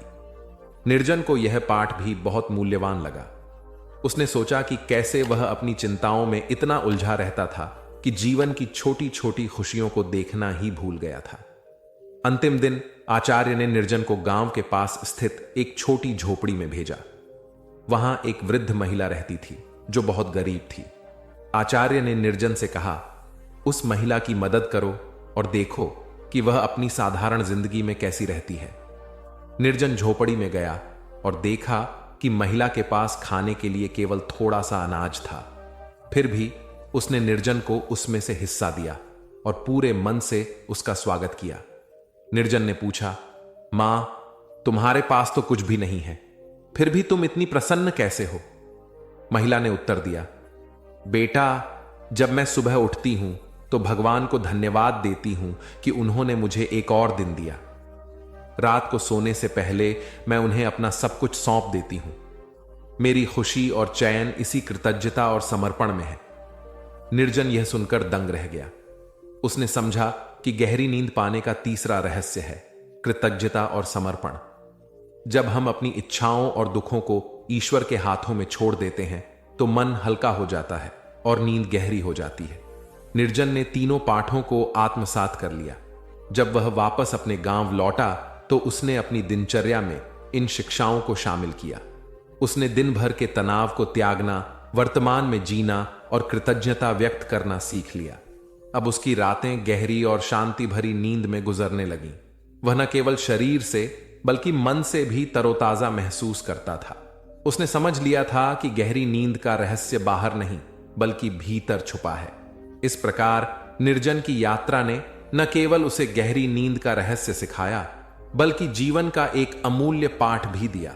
गहरी नींद पाने के लिए बाहरी चीजों पर निर्भर रहने के बजाय अपने भीतर झांकें। गहरी नींद पाने के लिए बाहरी चीजों पर निर्भर रहने के बजाय अपने भीतर झांकें। दिन भर के बोझ को त्यागें, वर्तमान का आनंद लें और ईश्वर के प्रति कृतज्ञ रहें। यही जीवन को शांति और सुकून से भरने का सबसे सरल और सच्चा तरीका है। नमस्ते दोस्तों, आज हम फिर एक बार आपको धर्म का ज्ञान सुनाएंगे। गौतम बुद्ध की कुछ ऐसी सच्ची घटनाएं जिसे सुनकर शायद आप भी धर्म की राह पकड़ लो। तो शुरू करते हैं। एक राजा ने अपने पुरुषार्थ से राज्य को समृद्ध बना दिया था। राज्य में रण बड़ी सुखी थी क्योंकि वह प्रत्येक वर्ग के हितों को ध्यान में रखकर काम करता था। जब राजा वृद्ध हुआ तो उसे योग्य उत्तराधिकारी को चिंता सताने लगी क्योंकि उसे लगता कि योग्य उत्तराधिकारी के बिना सुव्यवस्था अव्यवस्था में बदल जाएगी और प्रजा की परेशानी बढ़ जाएगी। हालांकि राजा का एक बेटा था, किंतु वह अत्यधिक आलसी और कर्महीन था। वह स्वयं को मालिक समझता और शेष सभी को अपना गुलाम। यह अहंकार उसके आचरण में सदैव झलकता था। राजा उसे सुधारने के उद्देश्य से बुद्ध के आश्रम में छोड़ आया। बुद्ध ने अगले ही दिन राजकुमार को आदेश दिया, वत्स, यहां से 5 कोस पर एक जंगल है, तुम वहां जाकर फूलों के कुछ पौधे ले आओ और उन्हें आश्रम के अहाते में लगा दो। यह सुनते ही राजकुमार को बड़ा क्रोध आया, क्योंकि उसने तो आदेश देना ही सीखा था। चूंकि उसके पिता ने बुद्ध को बात मानने को कहा था, इसलिए वह मन मारकर जंगल गया और फूलों के पौधे लाकर आश्रम में लगा दिए। राजकुमार ने उन्हें सींचा और जानवरों से बचाने के लिए उनकी रात दिन रखवाली की। कुछ महीनों में सारा आश्रम भांति भांति के सुंदर फूलों से खिल उठा। राजकुमार अपनी मेहनत का ऐसा फल देखकर बहुत प्रसन्न हुआ। बुद्ध ने उसे शाबाशी देते हुए समझाया, वत्स, याद रखो, जो सोता है उसका भाग्य भी सो जाता है, और जो चलता है उसका भाग्य निरंतर उसके साथ चलता है। अब राजकुमार कर्मठ बन चुका था। राजा को अपना योग्य उत्तराधिकारी मिल गया था। कर्म सफलता की कुंजी है, अतः सदैव कर्मरत रहना चाहिए। एक दिन एक शिक्षित युवक बुद्ध के पास आया। उसने बुद्ध को प्रणाम कर अपनी जिज्ञासा रखी, गुरुजी, आप ईश्वर की बात करते हैं, क्या आपने ईश्वर के दर्शन किए हैं जो आप साधिकार इस विषय पर इतना कुछ कह पाते हैं? बुद्ध ने कुछ नहीं कहा और स्नेहपूर्वक उसके सिर पर हाथ फेर दिया। युवक ने समझा कि बुद्ध के पास मेरे प्रश्न का उत्तर नहीं है। फिर उन्होंने कहा, आओ हम कुछ देर यहां के बगीचे में घूमें। बगीचे में गुलाब और रजनीगंधा के सुगंधित फूल लगे थे। युवक बोला, गुरुजी, इन फूलों की सुगंध से सारा वातावरण महक रहा है। बुद्ध ने कहा, वत्स, तुम ठीक कहते हो, किंतु एक बात बताओ कि यह सुगंध तुम्हें दिखाई दे रही है? युवक बोला, जी नहीं, सुगंध तो अनुभव की जाती है। तब बुद्ध ने कहा, बस यही तुम्हारे प्रश्न का उत्तर है। तुम्हारे शरीर में जब कभी कहीं चोट लगती है तो दर्द होता है, क्या इस दर्द को तुम देख सकते हो? युवक बोला, नहीं, वह भी अनुभूत ही होता है। बुद्ध ने अंतिम रूप से युवक का समाधान करते हुए कहा, आत्मा और परमात्मा के साथ भी यही बात है। आत्मा को परमात्मा की अनुभूति के द्वारा उसका साक्षात्कार होता है, न कि स्थूल नेत्रों से। युवक अब पूर्णतः संतुष्ट था। बुद्ध का आभार मानते हुए वह चला गया। परमात्मा सदैव अनुभूति के स्तर पर ही घटता है, और यह घटना तब होती है जब मन पूर्णतः निर्लिप्त तथा संभव को प्राप्त हो चुका हो। महात्मा बुद्ध नदी के किनारे एकांत में अपनी कुटिया में रहते थे। उन्होंने कुटिया के चारों ओर हरे भरे वृक्ष लगा रखे थे, जिन पर सुबह शाम पक्षियों का कलरव गूंजता रहता था। प्रकृति का यह मधुर सान्निध्य महात्मा बुद्ध को सदैव आनंदित रखता था। पक्षी और पेड़ पौधे तो मानो उनका परिवार ही बन गए थे। एक दिन महात्मा बुद्ध प्रातःकालीन उठे ही थे कि द्वार पर उन्हें एक सेठ जी खड़े नजर आए। उन्हें चिंताग्रस्त देख महात्मा बुद्ध ने उनसे समस्या जाननी चाहिए। सेठ जी बोले, महाराज, मेरे पास विशाल संपदा है, भरा पूरा परिवार है और मुझे कोई रोग भी नहीं है। फिर भी मुझे नींद नहीं आती, रात भर करवटें ही बदलता रहता हूं। महात्मा बुद्ध ने आत्मीयता से सेठ जी के सिर पर हाथ फेरकर कहा, सेठ, तुम्हारे पास सब कुछ भले ही हो, किंतु वह नहीं है जो नींद के लिए आवश्यक है। सेठ ने पूछा, वह क्या है महाराज? महात्मा बोले, तुम चारों ओर चिंताओं से घिरे हो, धन संपत्ति की चिंता, व्यापार व्यवसाय की चिंता, परिवार की चिंता। स्मरण रखो कि चिंता चयन में शत्रुता है। सेठ ने इससे बचने का उपाय पूछा तो उन्होंने कहा, तुम प्रकृति से शिक्षा ग्रहण करो। पेड़ पौधे, फूल, पानी और प्रकाश के रूप में उसकी अनंत संपदा चारों ओर बिखरी हुई है, किंतु वह चिंता मुक्त है। अपनी इस दौलत को पूरी दुनिया पर दोनों हाथों से सत्य लुटाती रहती है। तुम यदि उससे प्रेरणा लेकर अपना जीवन भी उसके अनुरूप बना लोगे तो तुम्हें न केवल नींद आएगी बल्कि अतीव शांति महसूस होगी। सेठ ने महात्मा बुद्ध की बात का मर्म समझा और लोक कल्याण की राह पर चल पड़ा। धन और ज्ञान देने से बढ़ते ही हैं, इसलिए इनके संग्रह के साथ साथ इनके दान की वृत्ति भी रखनी चाहिए। एक गरीब किसान गौतम बुद्ध का बहुत बड़ा भक्त था। एक दिन वह बुद्ध के पास आया और अपने गांव आने का आग्रह किया। बुद्ध उसके गांव पहुंचे तो सारा गांव उन्हें देखने व सुनने के लिए उमड़ पड़ा, किंतु वह किसान नहीं आया। हुआ यह कि उसी दिन किसान के बैलों की जोड़ी कहीं खो गई। किसान इस दुविधा में रहा कि बुद्ध का प्रवचन सुने या अपने बैलों को खोजे। काफी सोचने के बाद उसने अपने बैलों को खोजने का निर्णय किया। घंटों भटकने के बाद बैल मिले। थका हारा किसान घर आया और भोजन कर सो गया। अगले दिन वह अति संकोच से क्षमा प्रार्थी बन बुद्ध के पास पहुंचा तो वे बड़े स्नेह से बोले, मेरी दृष्टि में यह किसान मेरा सच्चा अनुयायी है। इसने उपदेश से अधिक महत्व कर्म को दिया। यदि यह कल बैलों को न ढूंढते हुए उपदेश सुनता तो मेरी बातें इसकी समझ में नहीं आती, क्योंकि मन बैलों में अटका रहता। इसने कर्म को महत्व देकर प्रशंसनीय काम किया। सार यह है कि हम जहां जिस भूमिका में हों उसका ईमानदारी से निर्वाह करें। यही सच्ची आध्यात्मिकता है, क्योंकि प्रत्येक धर्म कर्म को ही सर्वोपरि महत्व देता है। गौतम बुद्ध को उनके अनुयायी यदि स्नेह से कहीं बुलाते तो वे अवश्य जाते। फिर जब बुद्ध पहुंचते तो श्रोताओं की भारी भीड़ उमड़ पड़ती। बुद्ध के वचनों में जो अमृतत्व होता था उसका पान करना सभी को प्रीतिकर लगता था। उनके उपदेशों में ऐसा कुछ अवश्य होता था जिससे गंभीर समस्याएं सुलझ जाती और कुछ न कुछ सार्थक भी प्राप्त हो। सार यह है कि हम जहां जिस भूमिका में हो उसका ईमानदारी से निर्वाह करें। यही सच्ची आध्यात्मिकता है, क्योंकि प्रत्येक धर्म कर्म को ही सर्वोपरि महत्व देता है। गौतम बुद्ध के पास उनका प्रिय शिष्य पूर्ण पहुंचा। बुद्ध ध्यानावस्था में बैठे थे। पूर्ण के पहुंचने पर उन्होंने आंखें थोड़ी सी खोली और पूर्ण से आने का कारण पूछा तो उसने कहा, मैं धर्म प्रचार के लिए जाना चाहता हूं, आपकी आज्ञा चाहिए। बुद्ध मुस्कुराए और कहा कि पूर्ण, धर्म की राह बहुत मुश्किल है। तुम लोगों को अच्छी बातें बताने जाओगे और लोग तुम पर नाराज होंगे। हो सकता है कि अपशब्द भी कहे। इस पर पूर्ण ने कहा, कोई बात नहीं, मैं यह सोचकर उनकी बातों पर ध्यान नहीं दूंगा कि उन्होंने अपशब्द ही कहे, पिटाई तो नहीं की।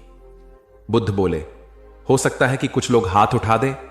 पूर्ण ने कहा, तब मैं यह सोचकर उन्हें क्षमा कर दूंगा कि उन्होंने मुझ पर शस्त्रों से प्रहार तो नहीं किया। बुद्ध फिर बोले, हे पूर्ण, हो सकता है कि कुछ लोग तुम पर शस्त्रों का भी उपयोग करें। पूर्ण ने उत्तर दिया, तब मैं यह सोचकर उनके प्रति कोई प्रतिकार की भावना नहीं रखूंगा कि उन्होंने मुझे मारा, पर जान से तो नहीं मार डाला, मुझे जीवित छोड़ दिया। बुद्ध ने फिर कहा, और यदि तुम्हारे प्राण ही ले लिए तब? पूर्ण ने तत्क्षण सिर झुकाकर कहा, तब मैं उनका आभारी रहूंगा कि उन्होंने धर्म के मार्ग पर मेरे प्राणों का उत्सर्ग करने में मेरी सहायता की। मैं उनके प्रति कृतज्ञ रहूंगा। तब बुद्ध ने आंखें खोली और आशीर्वाद देकर अनुमति दी तथा पूर्ण से कहा, अब तुम धर्म प्रचार करने के पात्र हो। जो किसी में भी कोई दोष न देखे वही सच्चा है। अच्छाई के मार्ग पर चलना बहुत मुश्किल काम है। जो इस राह पर चलता है उसके मार्ग में अनेक बाधाएं आती हैं, लेकिन जो व्यक्ति किसी में भी दोष न देखे वही बाधाओं को सहजता से पार कर अपने लक्ष्य को पूरा कर पाता है।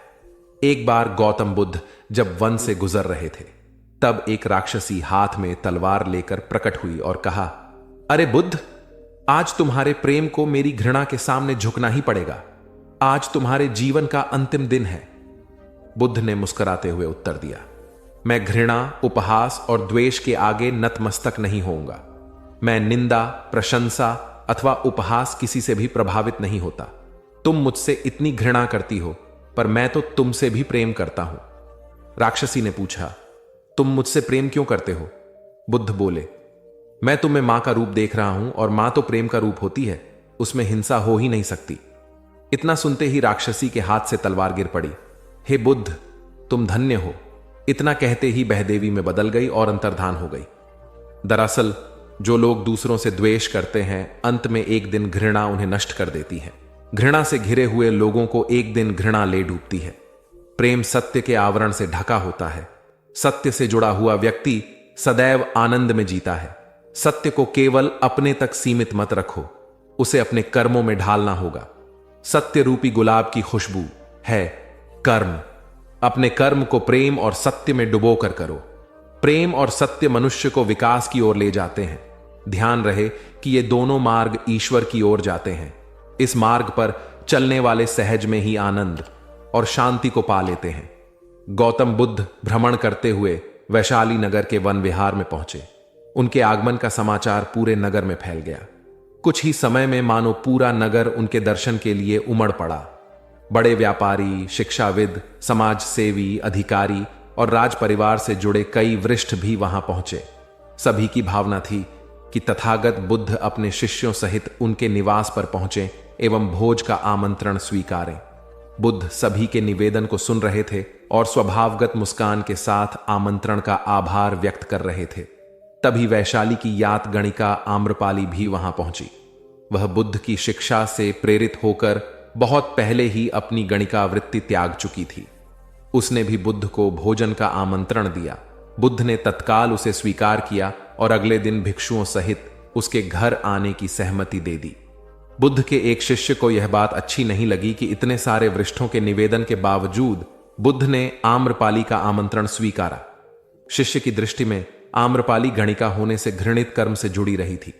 जब सभी लोग चले गए तब शिष्य ने पूछा, भगवान, इतने लोगों ने आपको न्योता दिया, फिर आपने आम्रपाली का ही आमंत्रण क्यों स्वीकारा? बुद्ध ने कहा, माना वह गणिका थी, लेकिन पश्चाताप की अग्नि में तपकर वह निर्मल हो चुकी है। यदि कोई व्यक्ति इस निर्मलता को प्राप्त कर ले तो वह उनसे भी श्रेष्ठ हो जाता है जो ऐसे किसी घृणित कर्म में लीन न रहे हों। ऐसे व्यक्ति का आमंत्रण स्वीकारने में संकोच नहीं होना चाहिए। कोई व्यक्ति जब तक बुरे कामों में संलग्न रहता है तब तक उससे दूरी रहे तो ठीक है, लेकिन जो बुरे कामों को छोड़ दे उसे स्वीकार करने में संकोच नहीं करना चाहिए। इससे उसकी अच्छाई की ओर बढ़ने की भावना को बल मिलता है। गौबुद्ध के जीवन की एक घटना है। उन्होंने नियम बना रखा था कि वे अपने संघ में स्त्रियों को स्थान नहीं देंगे। स्त्रियों के लिए भिक्षु होने की दीक्षा उन्होंने वर्जित कर रखी थी। एक समय गौतम बुद्ध एक गांव में ठहरे हुए थे। वहां महाप्रजापति गौतमी उनके पास पहुंची।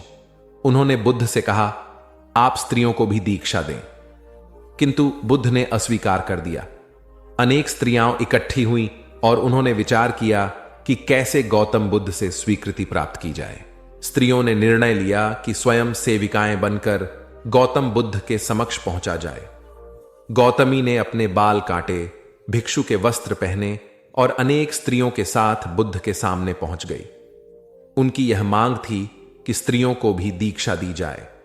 बुद्ध ने उनकी बात को स्वीकार नहीं किया। स्त्रियां निराश हुई।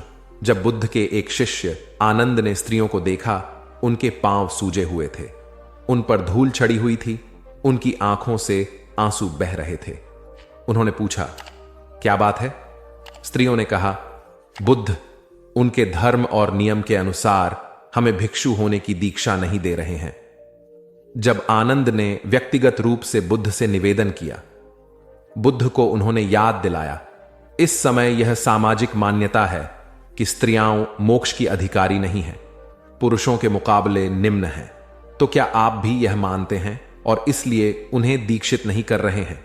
बुद्ध का उत्तर था, मुझे गलत न समझा जाए। मेरी मान्यता है कि पुरुष की तरह ही स्त्री भी निर्वाण प्राप्त कर सकती है, लेकिन मैं कुछ व्यावहारिक कारणों से स्त्रियों को संघ में शामिल करने और दीक्षा देने की स्वीकृति प्रदान नहीं कर रहा हूं। आनंद का उत्तर था, सिद्धांत और व्यवहार में परिवर्तन करना चाहिए। बुद्ध को बात जच गई और उन्होंने यह घोषणा की, जो स्त्रियां भिक्षु होना चाहेंगी उन्हें कुछ नियमों का पालन करना होगा। स्त्रियों ने स्वीकार किया और तब से स्त्रियां भी बौद्ध बनने लगीं। गौतम बुद्ध एक बार अपने शिष्यों के साथ प्रवास पर निकले।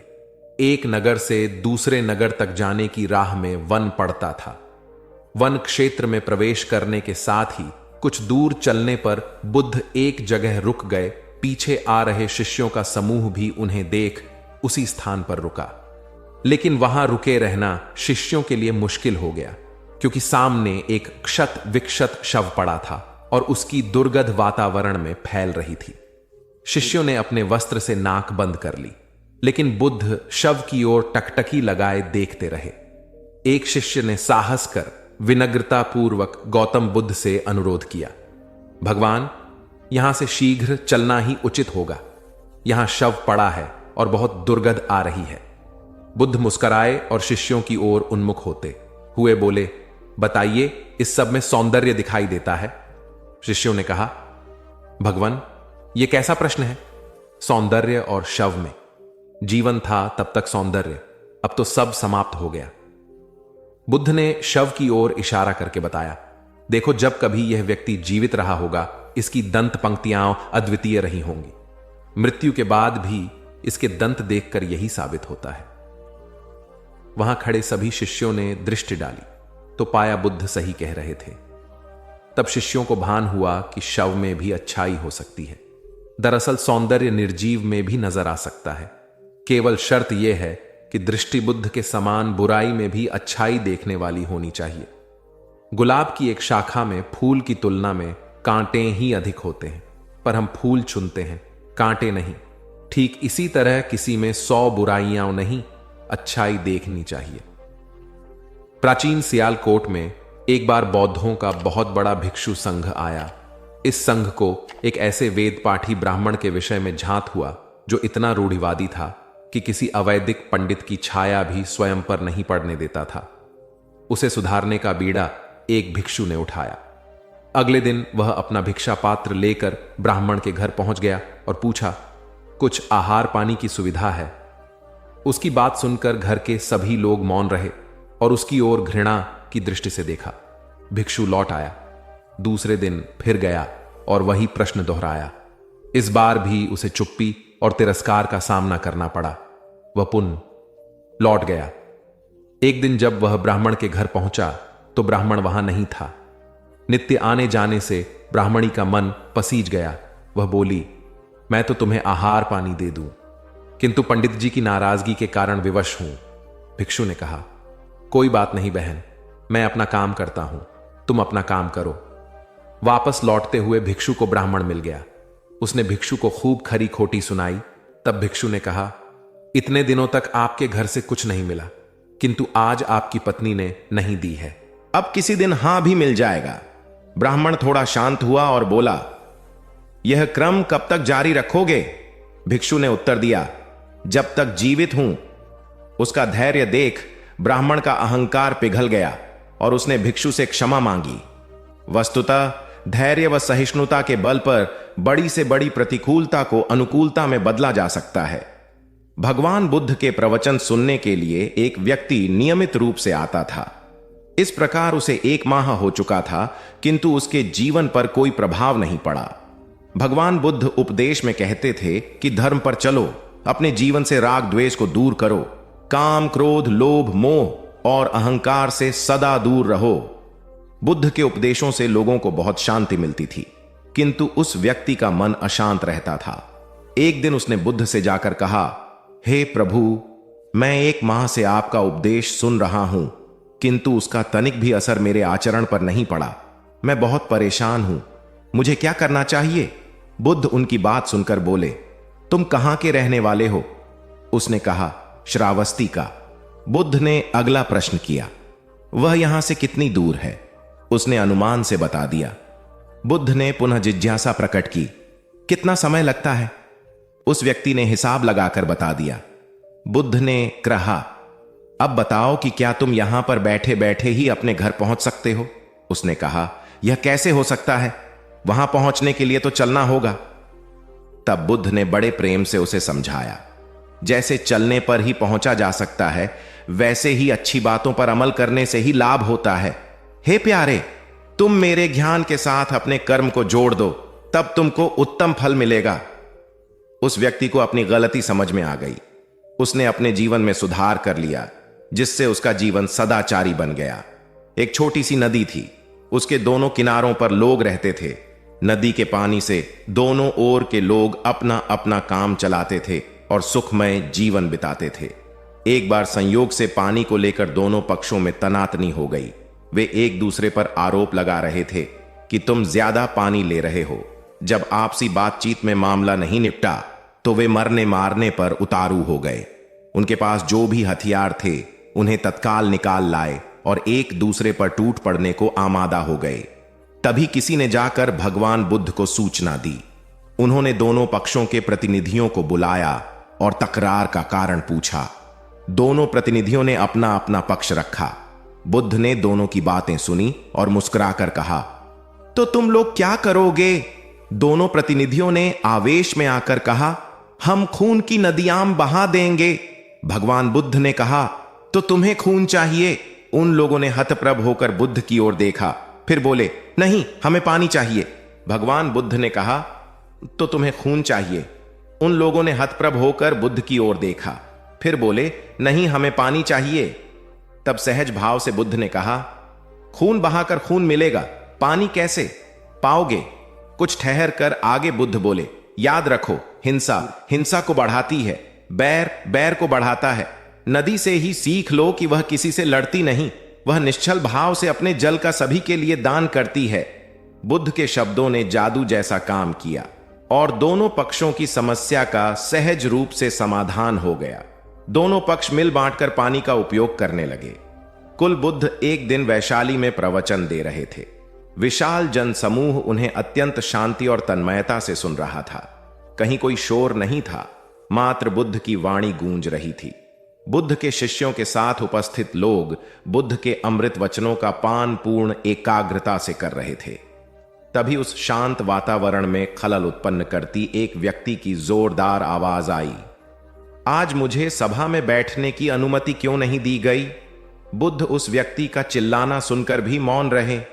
उस व्यक्ति ने पुनः चिल्लाकर यही प्रश्न पूछा। बुद्ध ने नेत्र बंद कर लिए। उनका एक शिष्य बोल उठा, भगवान, बाहर खड़े अपने इस शिष्य को अंदर आने की अनुमति दीजिए।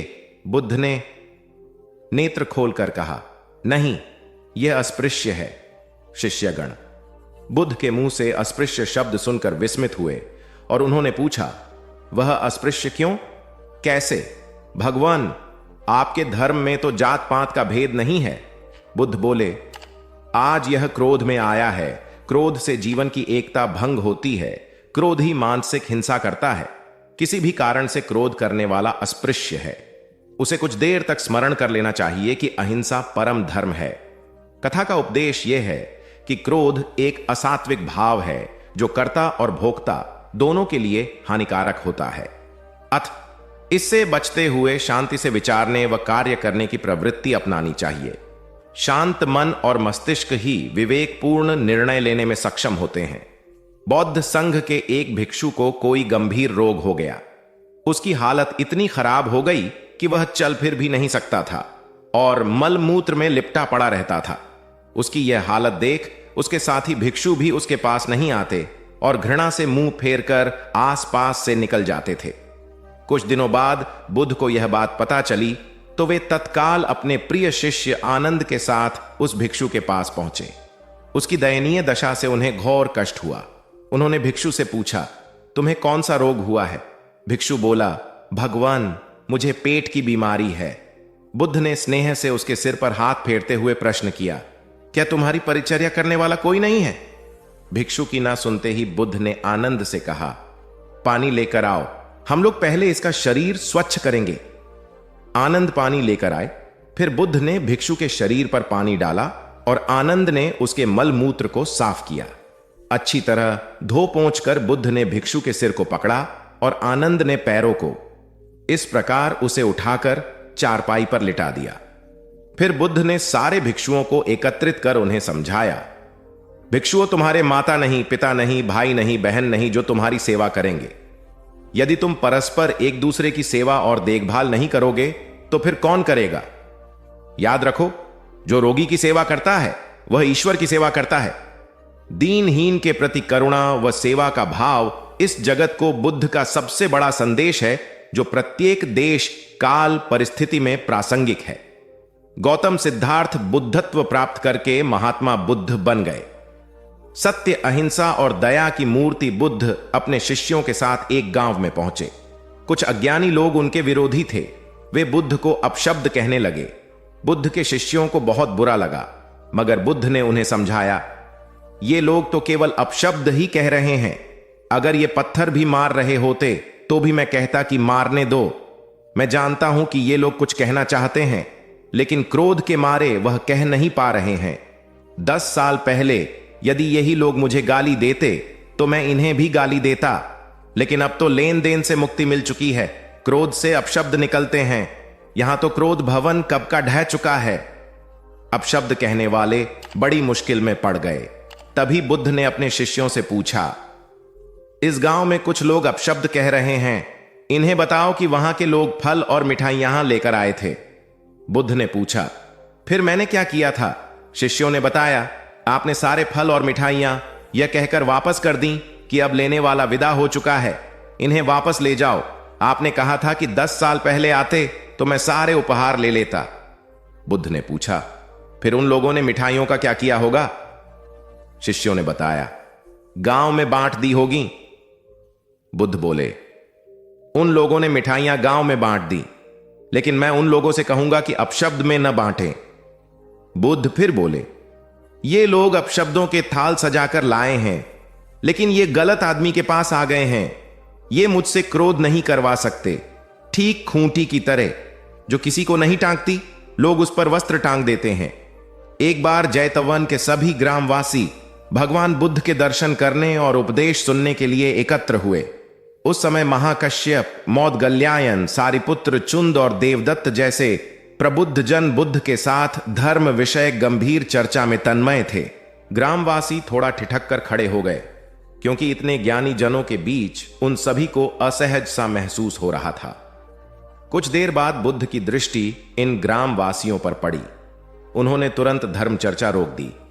प्रबुद्ध जन बुद्ध के इस व्यवहार पर चकित हो उठे और प्रश्नात्मक दृष्टि से उनको और देखा।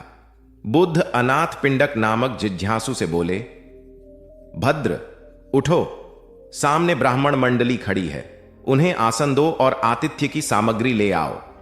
अनाथ पिंडक ने पीछे मुड़कर देखा तो उसे ब्राह्मण मंडली तो कहीं नहीं दिखी। मैले कुचैले या फटे वस्त्रों में खड़े ग्रामवासियों का झुंड दिखाई दिया। पिंडक ने शक्ति स्वर में कहा, देव, उन लोगों में एक भी ब्राह्मण नहीं है। ये सभी तो निम्न जाति के हैं, कई तो इनमें शूद्र हैं। बुद्ध गंभीर होकर बोले, पिंडक, जो व्यक्ति सदा श्रद्धावान है वह ब्राह्मण ही है। ये लोग प्रयोजन के लिए भावयुक्त होकर आए हैं, इसलिए इस समय तो ये ब्राह्मण ही हैं। अत तुम इनका समुचित सत्कार करो। कथा का इंगित यह है कि व्यक्ति जन्म से नहीं, कर्म से ब्राह्मण होता है। जो सद्गुणी हो और सत्कर्मी हो, वे शूद्र जाति में जन्मने के बावजूद ब्राह्मण हैं तथा उसी रूप में उनका आदर किया जाना चाहिए।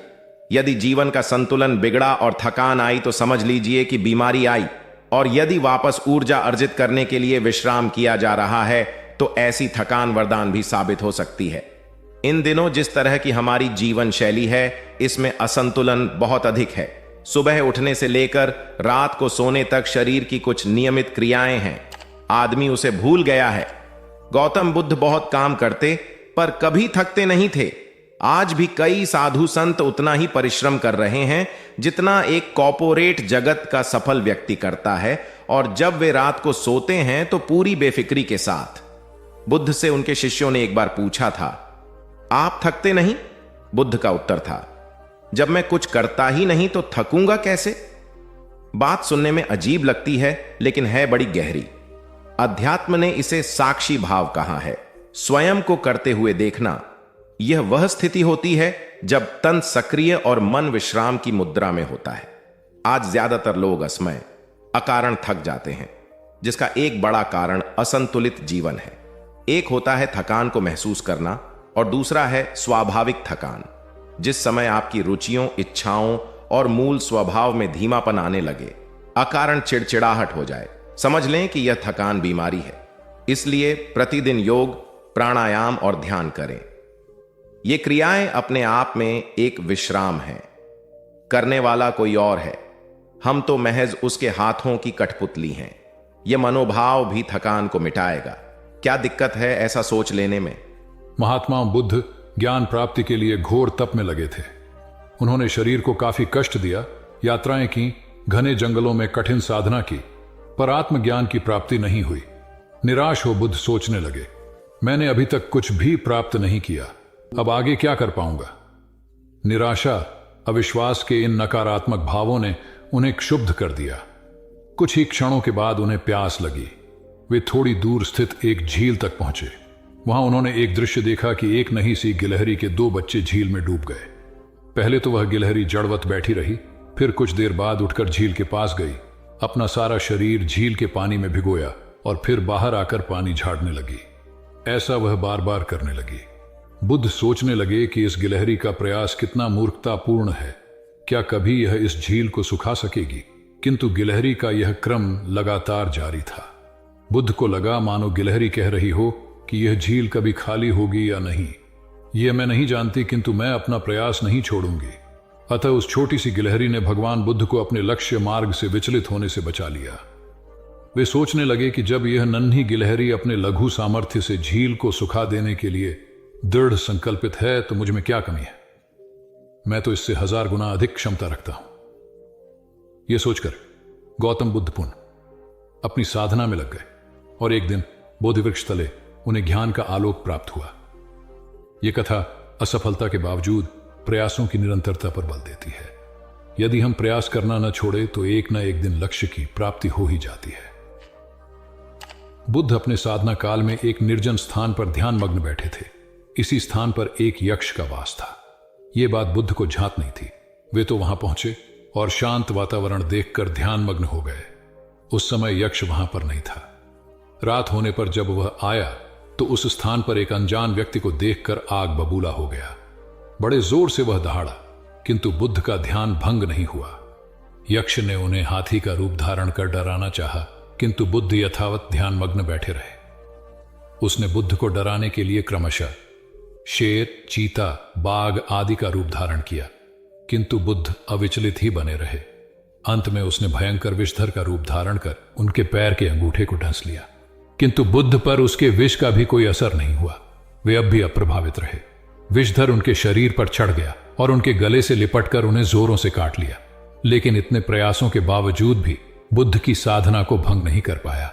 थक हार कर नीचे उतर आया और उनसे कुछ कदमों की दूरी पर लेटकर अपनी थकान उतारने लगा।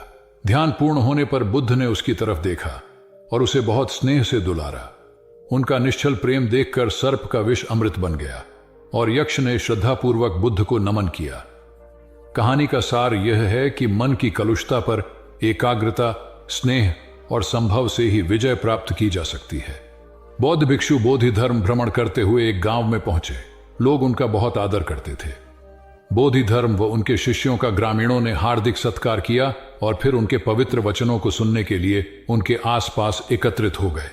बोधि धर्म लोगों को धर्म और आचरण विषयक अच्छी बातें सरल भाषा में समझाने लगे। तभी वहां एक व्यक्ति आया और बोधि धर्म को अपशब्द कहने लगा। उपस्थित जनसमूह ने उसे रोकने का बहुत प्रयास किया, किंतु वह नहीं माना तथा अनवरत बोधि धर्म को बुरा भला कहता रहा। लोगों ने कहा कि महाराज, ये व्यक्ति कितना उद्दंड है, निरर्थक ही आपको अपशब्द कह रहा है।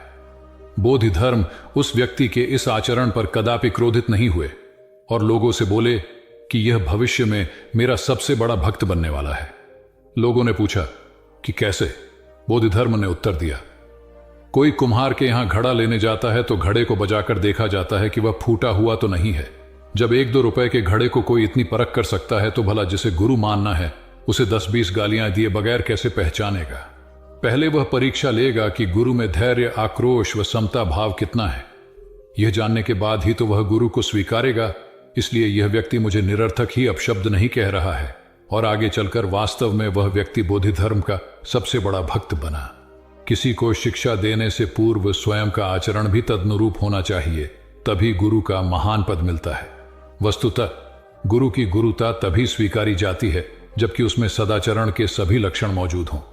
महात्मा गौतम बुद्ध के श्रावस्ती में प्रवचन चल रहे थे।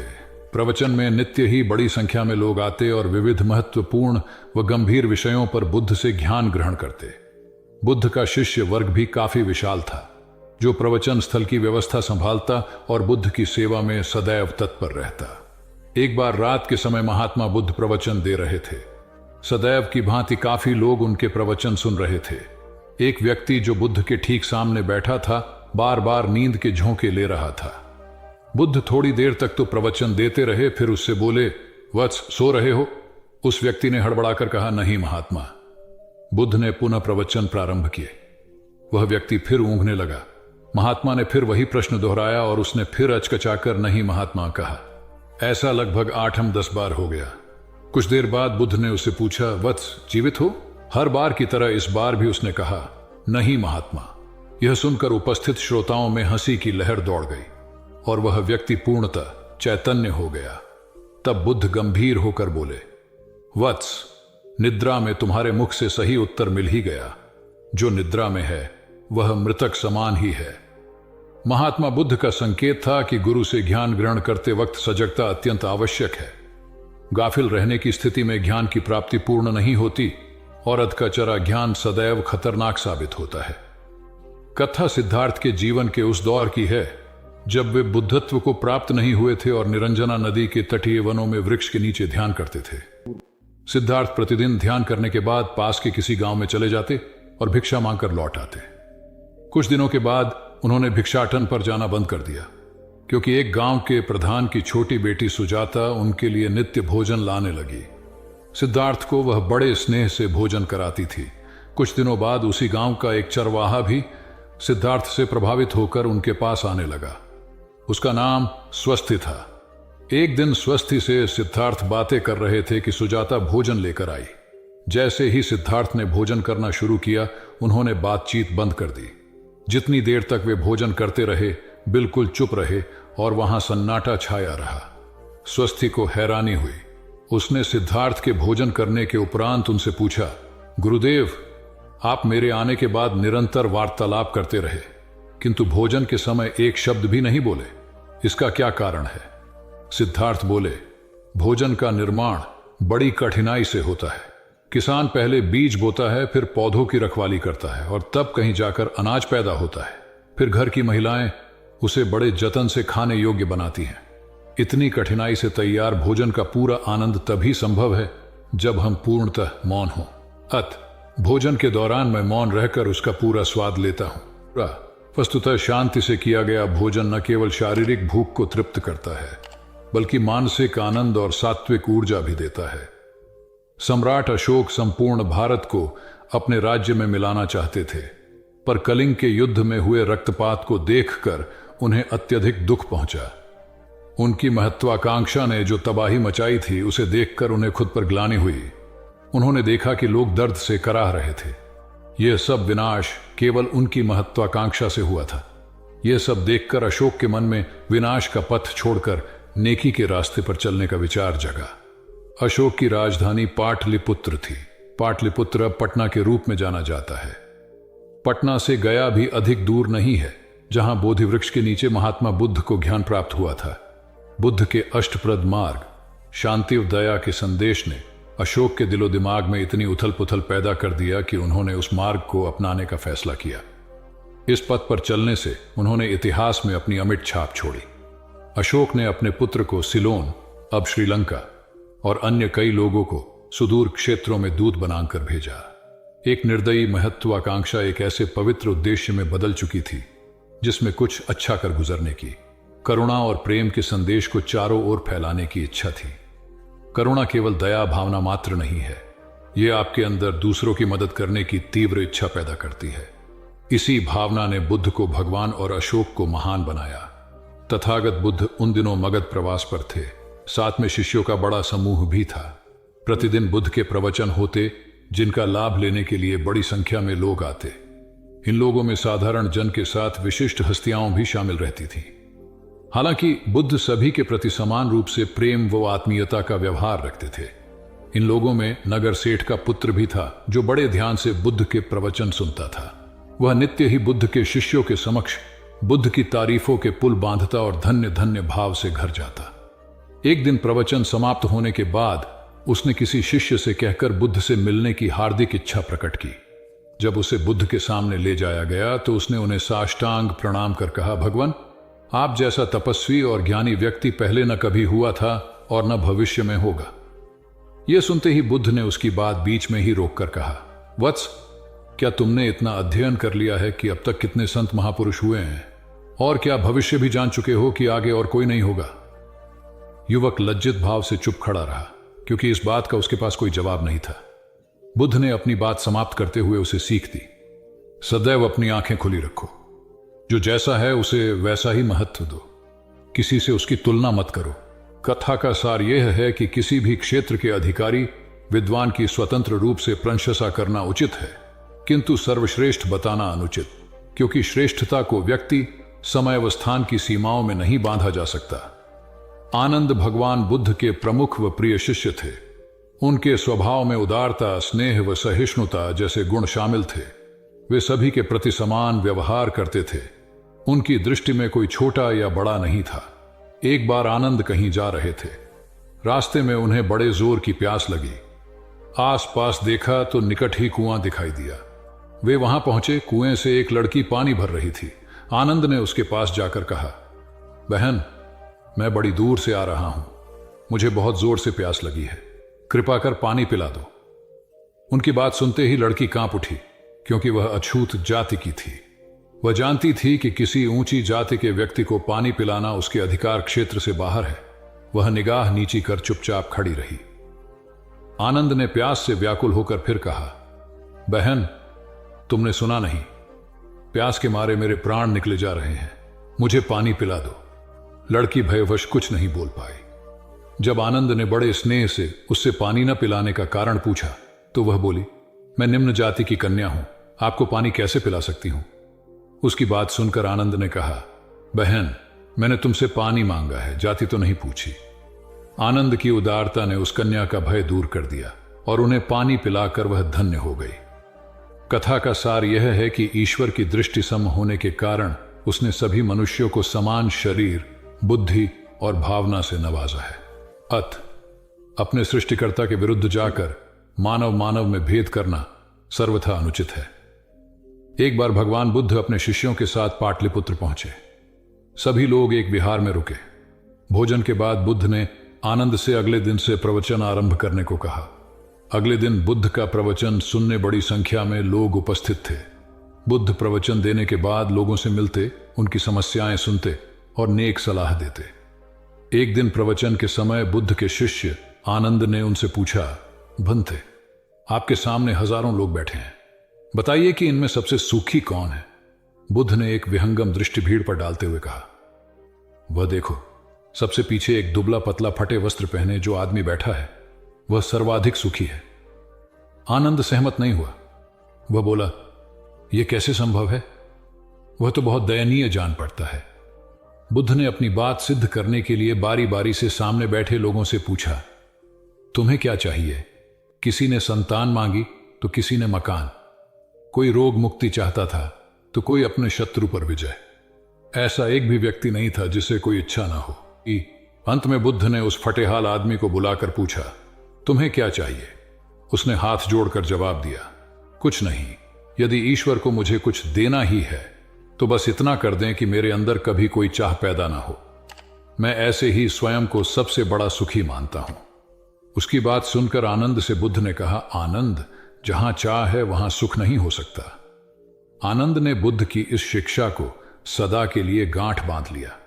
सार यह है कि लालसा से लोभ बढ़ता है, जो असंतोष का जनक होता है। यदि सही अर्थों में सुख पाना है तो किसी लालसा की बजाय उपलब्ध स्थितियों में संतुष्ट रहना चाहिए। गौतम बुद्ध ने बहुत से अज्ञानी लोगों को सम्यक दृष्टि प्रदान की थी। तब को बात है, कौसांबी में एक ब्रह्मचारी रहता था।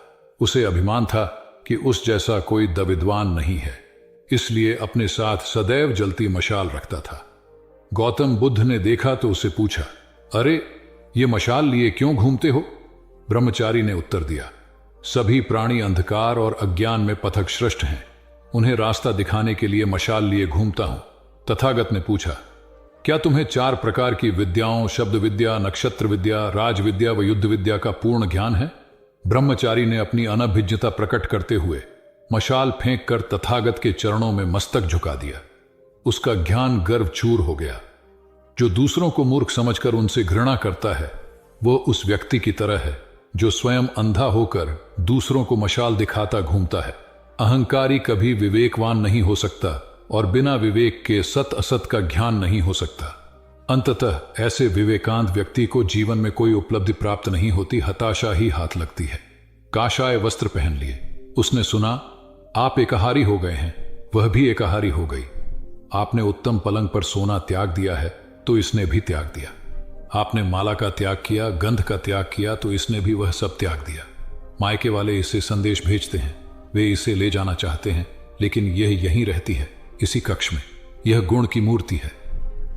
राजा स्नेह से अपनी बहू को देखते रहे। अचानक तथागत उठे, उस कक्ष से बाहर चले गए। शाक्य मुनि ने शिष्यों को शांत रहने को कहा था, लेकिन वे स्वयं उस कक्ष से बाहर चले गए। मैं हमेशा सोचता हूं उस पल क्या हुआ होगा, उनके मन के भीतर कैसे कैसे विचार उठते होंगे। क्या संबोधि एक लघु क्षण होता है या दीर्घ क्षण? क्या संबोधि एक अनंत अभ्यास है? क्या संयम उसका गरुड़यान है? धम्मपद का 13वां श्लोक बार बार याद आता है। यथागारम दुचेन बुट्टी समति विभजति एवं अभावितम चित्तम राघो समति विभजति। घर की छत मजबूत ना हो, सही तरह से उसे घास फूस से ढका ना गया हो, तो बरसात के दिनों में उसमें से पानी रिसता है, घर भर में फैल जाता है। उसी तरह ध्यान और एकाग्रता हमारे व्यक्तित्व की छत है। एक दिन एक व्यक्ति बुद्ध के पास पहुंचा। वह बहुत अधिक तनाव में था। अनेक प्रश्न उसके दिमाग में घूम घूम कर उसे परेशान कर रहे थे, जैसे आत्मा क्या है, आदमी मृत्यु के बाद कहां जाता है, सृष्टि का निर्माता कौन है, स्वर्ग नरक की अवधारणा कहां तक सच है और ईश्वर है या नहीं। उसे इन प्रश्नों के उत्तर नहीं मिल रहे थे। जब वह बुद्ध के पास पहुंचा तो उसने देखा कि बुद्ध को कई लोग घेर कर बैठे हैं। बुद्ध उन सभी के प्रश्नों व जिज्ञासाओं का समाधान अत्यंत सहज भाव से कर रहे हैं। काफी देर तक यह क्रम चलता रहा, किंतु बुद्ध धैर्यपूर्वक हर एक को संतुष्ट करते रहे। बेचारा व्यक्ति वहां का हाल देखकर परेशान हो गया। उसने सोचा कि इन्हें दुनियादारी के मामलों में पड़ने से क्या लाभ, अपना भगवत भजन करें और बुनियादी समस्याओं से ग्रस्त इन लोगों को भगाए। किंतु बुद्ध का व्यवहार देखकर तो ऐसा लग रहा था मानो इन लोगों का दुख उनका अपना दुख है। आखिर उस व्यक्ति ने पूछ ही लिया, महाराज, आपको इन सांसारिक बातों से क्या लेना देना? बुद्ध बोले, मैं ज्ञानी नहीं हूं और इंसान हूं। वैसे भी वह ज्ञान किस काम का जो इतना घमंडी और आत्म केंद्रित हो कि अपने अतिरिक्त दूसरे की चिंता ही ना कर सके। ऐसा ज्ञान तो अज्ञान से भी बुरा है। बुद्ध की बातें सुनकर व्यक्ति को उलझन दूर हो गई। उस दिन से उसकी सोच व आचरण दोनों बदल गए। कथा का सार यह है कि ज्ञान तभी सार्थक होता है जब वह लोक कल्याण में संलग्न हो। महात्मा बुद्ध ने युवक को सत्संग का महत्व समझाया। महात्मा बुद्ध एक गांव में ठहरे हुए थे। वे प्रतिदिन शाम को वहां पर सत्संग करते थे। भक्तों की भीड़ होती थी क्योंकि उनके प्रवचनों से जीवन को सही दिशा बोध प्राप्त होता था। बुद्ध की वाणी में गजब का जादू था। तब बुद्ध ने उसे समझाया, यदि इसी तरह उसे पानी में निरंतर डालते रहोगे तो कुछ ही दिनों में ये छेद फूलकर बंद हो जाएंगे और टोकरी में पानी भर पाओगे। इसी प्रकार जो निरंतर सत्संग करते हैं उनका मन एक दिन अवश्य निर्मल हो जाता है। अवगुणों के छिद्र भरने लगते हैं और गुणों का जल भरने लगता है। युवक ने बुद्ध से अपनी समस्या का समाधान पा लिया। निरंतर सत्संग से दुर्जन भी सज्जन हो जाते हैं, क्योंकि महापुरुषों की पवित्र वाणी उनके मानसिक विकारों को दूर कर उनमें सद्विचारों का आलोक प्रसारित कर देती है। एक आदमी को बुद्ध ने सुझाव दिया कि दूर से पानी लाते हो, क्यों नहीं अपने घर के पास एक कुआं खोद लेते? हमेशा के लिए पानी की समस्या से छुटकारा मिल जाएगा। सलाह मानकर उस आदमी ने कुआं खोदना शुरू किया, लेकिन 7-8 फीट खोदने के बाद उसे पानी तो क्या, गीली मिट्टी का भी चिन्ह नहीं मिला। उसने वह जगह छोड़कर दूसरी जगह खुदाई शुरू की, लेकिन 10 फीट खोदने के बाद भी उसमें पानी नहीं निकला। उसने फिर तीसरी जगह कुआं खोदना शुरू किया, लेकिन यहां भी उसे निराशा ही हाथ लगी। इस क्रम में उसने 8-10 फीट के 10 कुएं खोद डाले, लेकिन पानी कहीं नहीं मिला। वह निराश होकर बुद्ध के पास गया। उसने बुद्ध को बताया कि मैंने 10 कुएं खोद डाले, मगर पानी एक में भी नहीं निकला। बुद्ध को आश्चर्य हुआ। वे स्वयं चलकर उस स्थान पर आए जहां उसने 10 गड्ढे खोदे हुए थे। बुद्ध ने उन गड्ढों की गहराई देखी और सारा माजरा समझ गए। फिर वे बोले, 10 कुएं खोदने की बजाय एक कुएं में ही तुम अपना सारा परिश्रम लगाते तो पानी कब का मिल गया होता। तुम सब गड्ढों को बंद कर दो, केवल एक को गहरा करते जाओ, पानी निकल आएगा। उसने बुद्ध को बात मानकर ऐसा ही किया। परिणाम स्वरूप कुआं पूर्ण होते ही पानी निकल आया। सबने भगवान बुद्ध की जय जयकार की। धन्ना सेठ के पास 7 पुश्तों के पालन पोषण जितना धन था। उसका व्यापार चारों तरफ फैला हुआ था, किंतु फिर भी उसका मन अशांत रहता था। कभी धन की सुरक्षा की चिंता, तो कभी व्यापारिक प्रतिस्पर्धा में आगे निकलने का तनाव। चिंता और तनाव के कारण वह अस्वस्थ रहने लगा। उसके मित्र ने उसकी गिरती दशा देखी तो उसे बुद्ध के पास जाने की सलाह दी। सेठ बुद्ध के पास पहुंचा और अपनी समस्या बताई। बुद्ध ने उसे सांत्वना देते हुए कहा, तुम घबराओ मत, तुम्हारा कष्ट अवश्य दूर होगा। बस तुम यहां कुछ दिन रहकर प्रभु का ध्यान किया करो। बुद्ध के कहे अनुसार सेठ ने रोज ध्यान करना शुरू कर दिया, किंतु सेठ का मन ध्यान में नहीं लगा। वह जैसे ही ध्यान करने बैठता, उसका मन फिर अपनी दुनिया में चला जाता। उसने बुद्ध को यह बात बताई, किंतु बुद्ध ने कोई उपाय नहीं बताया। थोड़ी देर बाद जब सेठ बुद्ध के साथ वन में सायंकालीन भ्रमण कर रहा था, तो उसके पैर में एक कांटा चुभ गया। वह दर्द के मारे कराहने लगा। बुद्ध ने कहा, बेहतर होगा कि तुम जी कड़ाकर कांटे को निकाल दो, तब इस दर्द से मुक्ति मिल जाएगी। सेठ ने मन कड़ाकर कांटा निकाल दिया, उसे चैन मिल गया। तब बुद्ध ने उसे समझाया, ऐसे ही लोभ, मोह, क्रोध, घमंड व द्वेष के कांटे तुम्हारे मन में गड़े हैं। जब तक अपने मन की संकल्प शक्ति से उन्हें नहीं निकालोगे, अशांत ही रहोगे। सेठ का अज्ञान बुद्ध के इन शब्दों से दूर हो गया और उसने निर्मल हृदय की राह पकड़ ली। अपनी कुप्रवृत्तियों से मुक्ति के लिए संकल्पबद्धता अनिवार्य है। जब तक व्यक्ति दृढ़ निश्चय न कर ले, वह अपनी गलत आदतों से मुक्त नहीं हो सकता। बुद्ध की शिक्षा से गांव का उद्धार हुआ। एक युवक ने बुद्ध से आकर कहा, मेरा गांव अशिक्षित है, मैं अपने परिवार से झगड़कर थोड़ा बहुत पढ़ पाया हूं। आगे और पढ़ना चाहता हूं, किंतु सभी रोक रहे हैं। घर के लोग सोचते हैं कि खेती में खूब पैसा है और उसके लिए किसी शिक्षा की आवश्यकता नहीं है। यही सोच गांव वालों की भी है। कृपया आप मेरे गांव चलकर वहां शिक्षा का प्रसार करवाइए। बुद्ध युवक की बात मानकर गांव आ गए। धर्मभीरू ग्रामीणों ने बुद्ध का सत्कार किया और रोज उनके प्रवचन सुनने आने लगे। बुद्ध जब भी शिक्षा का महत्व बताते, ग्रामीण विरोधी मत रखते। एक दिन एक महिला अपने 5 साल के बच्चे के लिए पूछने लगी कि उसे किस उम्र से शिक्षा दिलवाए। तब बुद्ध ने समझाया कि तुम्हें तो 5 वर्ष पूर्व उसकी शिक्षा शुरू कर देनी थी। उसे क्या खाना है, क्या नहीं, कैसे क्या बोलना है आदि बातें शुरू से सिखाओगी, तभी तो वह अपना उचित ख्याल रख सकेगा। बुद्ध की यह बात महिला सहित सभी ग्रामीणों को समझ में आ गई। उन्होंने अपने बच्चों को विद्यालय भेजना शुरू किया। यह समय वर्षा का था। युवक ने लोगों को जल संग्रहण की तकनीक बताई। अधिकांश ने उपहास किया, किंतु युवक अपना काम करता रहा। बुद्ध का सहयोग प्राप्त था, इसलिए किसी ने उसका खुलकर विरोध नहीं किया। जब गर्मी में भीषण जल संकट के कारण फसलें सूखने लगीं, तो युवक ने कुएं खुदवाए, जिनमें जल संग्रहण की तकनीक के कारण खूब पानी निकला। ग्रामीण अब शिक्षा का महत्व समझ चुके थे। धीरे धीरे संपूर्ण गांव शिक्षित हो गया। ज्ञान हर उम्र में अर्जित किया जा सकता है। यही ज्ञान हमें जीवन में आने वाली समस्याओं के समाधान की राह सुझाता है। एक गांव में 2 भाई रहते थे जो अपनी शैतानियों के लिए कुख्यात थे। उन्हें दूसरों को परेशान करने में बड़ा आनंद आता था। वे हर समय किसी न किसी को परेशान करने में लगे रहते थे। गांव के लोगों के साथ साथ उनके माता पिता भी उनकी ऐसी हरकतों के कारण बहुत दुखी थे। जब गांव का कोई व्यक्ति उनके माता पिता के पास उनकी शिकायत लेकर आता, तो वे दोनों को बहुत समझाते, किंतु दोनों भाइयों के कानों पर जूं तक नहीं रेंगती। एक दिन उनकी मां गांव में आए हुए महात्मा बुद्ध के पास गई और अपने बच्चों में किसी भी तरह ईश्वर का भय भर देने का आग्रह किया, ताकि वे लोग शैतानी से बाज आए। महात्मा बुद्ध ने मां से दोनों को एक एक करके उनके पास भेजने को कहा। मां ने अपने पहले लड़के को महात्मा बुद्ध के पास भेजा।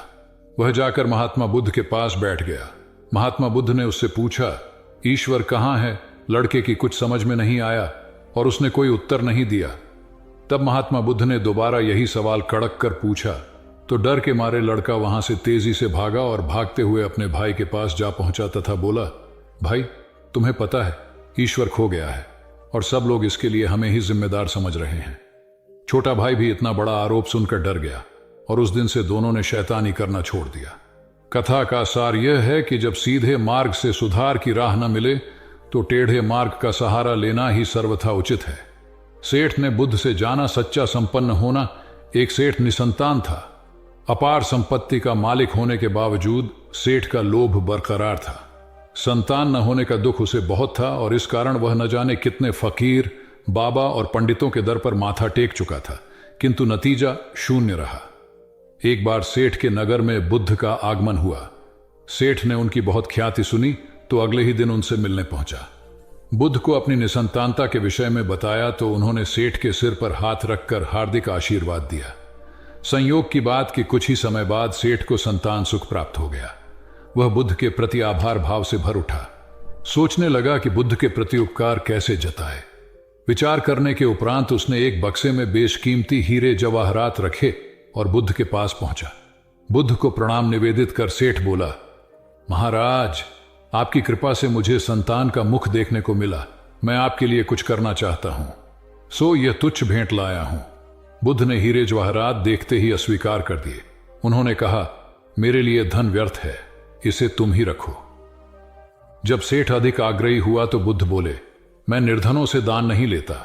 आश्चर्यचकित सेठ ने कहा, पर मैं तो निर्धन नहीं हूं, अपार धन संपत्ति मेरे पास है। मेरी तिजोरियां सोने चांदी गहनों व जवाहरातों से भरी हुई हैं। रात दिन परिश्रम कर मैं इस संपत्ति को दिन दूनी रात चौगुनी कर रहा हूं, फिर मैं निर्धन कैसे हूं? तब बुद्ध ने समझाया, इसका आशय यह है कि तुम अपनी वर्तमान संपत्ति से तृप्त नहीं हो, और अतृप्त व्यक्ति निर्धन ही तो होता है, क्योंकि सच्चा संपन्न तो वह है जो तृप्त हो। बुद्ध की बातों ने सेठ की आंखें खोल दी। संतोष सबसे बड़ा धन और संतोष ही सर्वाधिक धनी होता है, क्योंकि इच्छाओं का अंत निर्लिप्तता की परम सुखमय अवस्था को लाता है। एक बार गौतम बुद्ध से अभय राजकुमार ने प्रश्न किया कि क्या श्रमण गौतम कभी कठोर वचन कहते हैं। उसने सोच रखा था कि नहीं कहने पर वह बताएगा कि एक बार उन्होंने देवदत्त को नरकगामी कहा था, और यदि हां कहे तो उसने पूछा, जा सकता है कि जब आप कठोर शब्दों का प्रयोग करने से स्वयं को रोक नहीं पाते, तब दूसरों को ऐसा उपदेश कैसे देते हैं। बुद्ध ने अभय के प्रश्न का आशय जान लिया। उन्होंने कहा, इसका उत्तर न तो हां में दिया जा सकता है और न नहीं में। अभय की गोद में उस समय एक छोटा बालक था। उसकी ओर इशारा करते हुए बुद्ध ने पूछा, राजकुमार, यदि दाई के अनजाने में यह बालक अपने मुख में काठ का टुकड़ा डाल ले, तब तुम क्या करोगे? मैं उसे निकालने का प्रयास करूंगा। यदि वह आसानी से न निकल सकता हो तो बाएं हाथ से उसका सिर पकड़कर दाहिने हाथ की उंगली को टेढ़ा करके उसे निकालूंगा। यदि खून निकलने लगे तो भी मेरा यही प्रयास रहेगा कि वह काठ का टुकड़ा किसी न किसी तरह बाहर निकल आए। ऐसा क्यों? इसलिए कि भंते इसके प्रति मेरे मन में अनुकंपा है।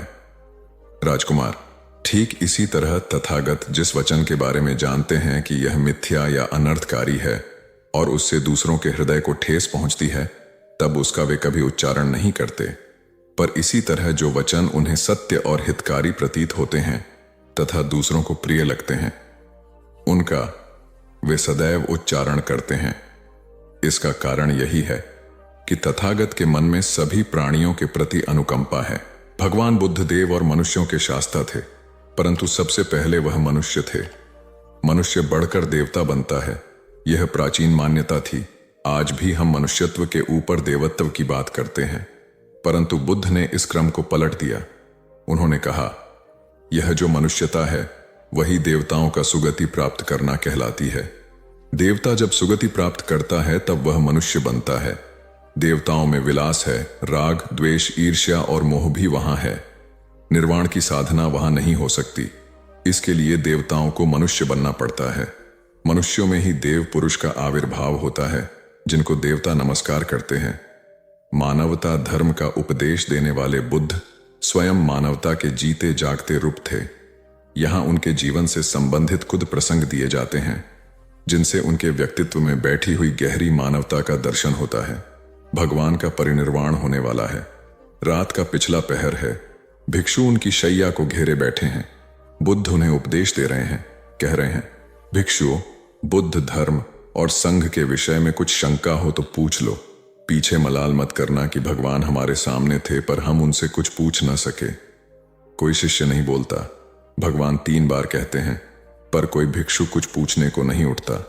भगवान को शंका होती है कि कहीं वे उनके गौरव का विचार करके पूछने में संकोच तो नहीं कर रहे। इसलिए वह कहते हैं, शायद भिक्षुओं, तुम मेरे गौरव के कारण नहीं पूछ रहे।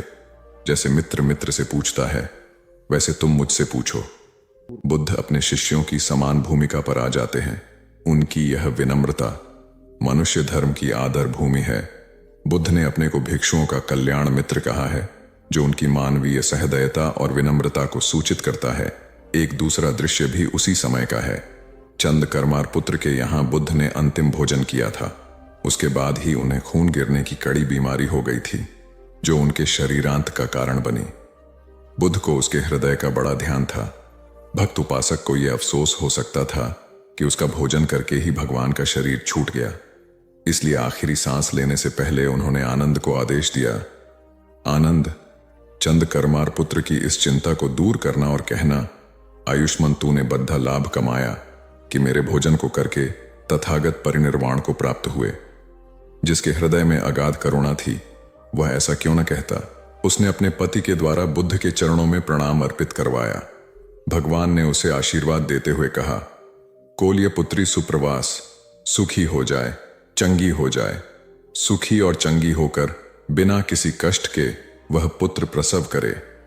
ब्राह्मणों के साथ भी उनकी पूरी सहानुभूति थी, जैसे कि विश्व के सभी प्राणियों के साथ उनकी पूरी सहानुभूति थी। बावरी नामक ब्राह्मण के एक शिष्य ने जब अपने गुरु की ओर से भगवान के चरणों में प्रणाम निवेदन किया तो भगवान ने आशीर्वाद देते हुए कहा, शिष्यों सहित बावरी ब्राह्मण सुखी हो। माणवक, तुम भी सुखी हो, चिरजीवी हो। बुद्ध के पास छोटा बड़ा जो भी जाता था वह उससे कहते थे, आओ तुम्हारा स्वागत है। भगवान अपनी अंतिम यात्रा में पावा और कुसीनारा के बीच जा रहे थे।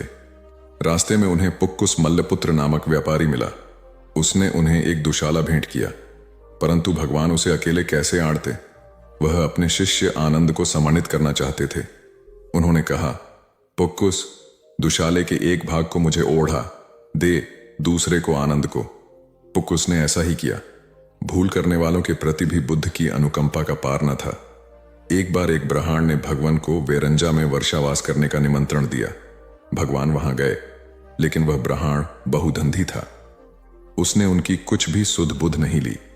बुद्ध को बड़ा कष्ट हुआ। उन्हें 3 महीने तक कुटा हुआ जौ रोज खाना पड़ रहा, क्योंकि उस समय वेरंजा में अकाल पड़ रहा था और वह भी उनको और उनके शिष्यों को घोड़ों के व्यापारियों से मिलता था। इतना होने पर भी वर्षावास की समाप्ति पर भगवान बुद्ध अन्यत्र जाने से पूर्व वेरंजा जाकर ब्राह्मण को आशीर्वाद देना नहीं भूले। भगवान बुद्ध के जीवन में ऐसी अनंत घटनाएं मिलती हैं। उनमें हमें उनकी मानवता के दर्शन होते हैं।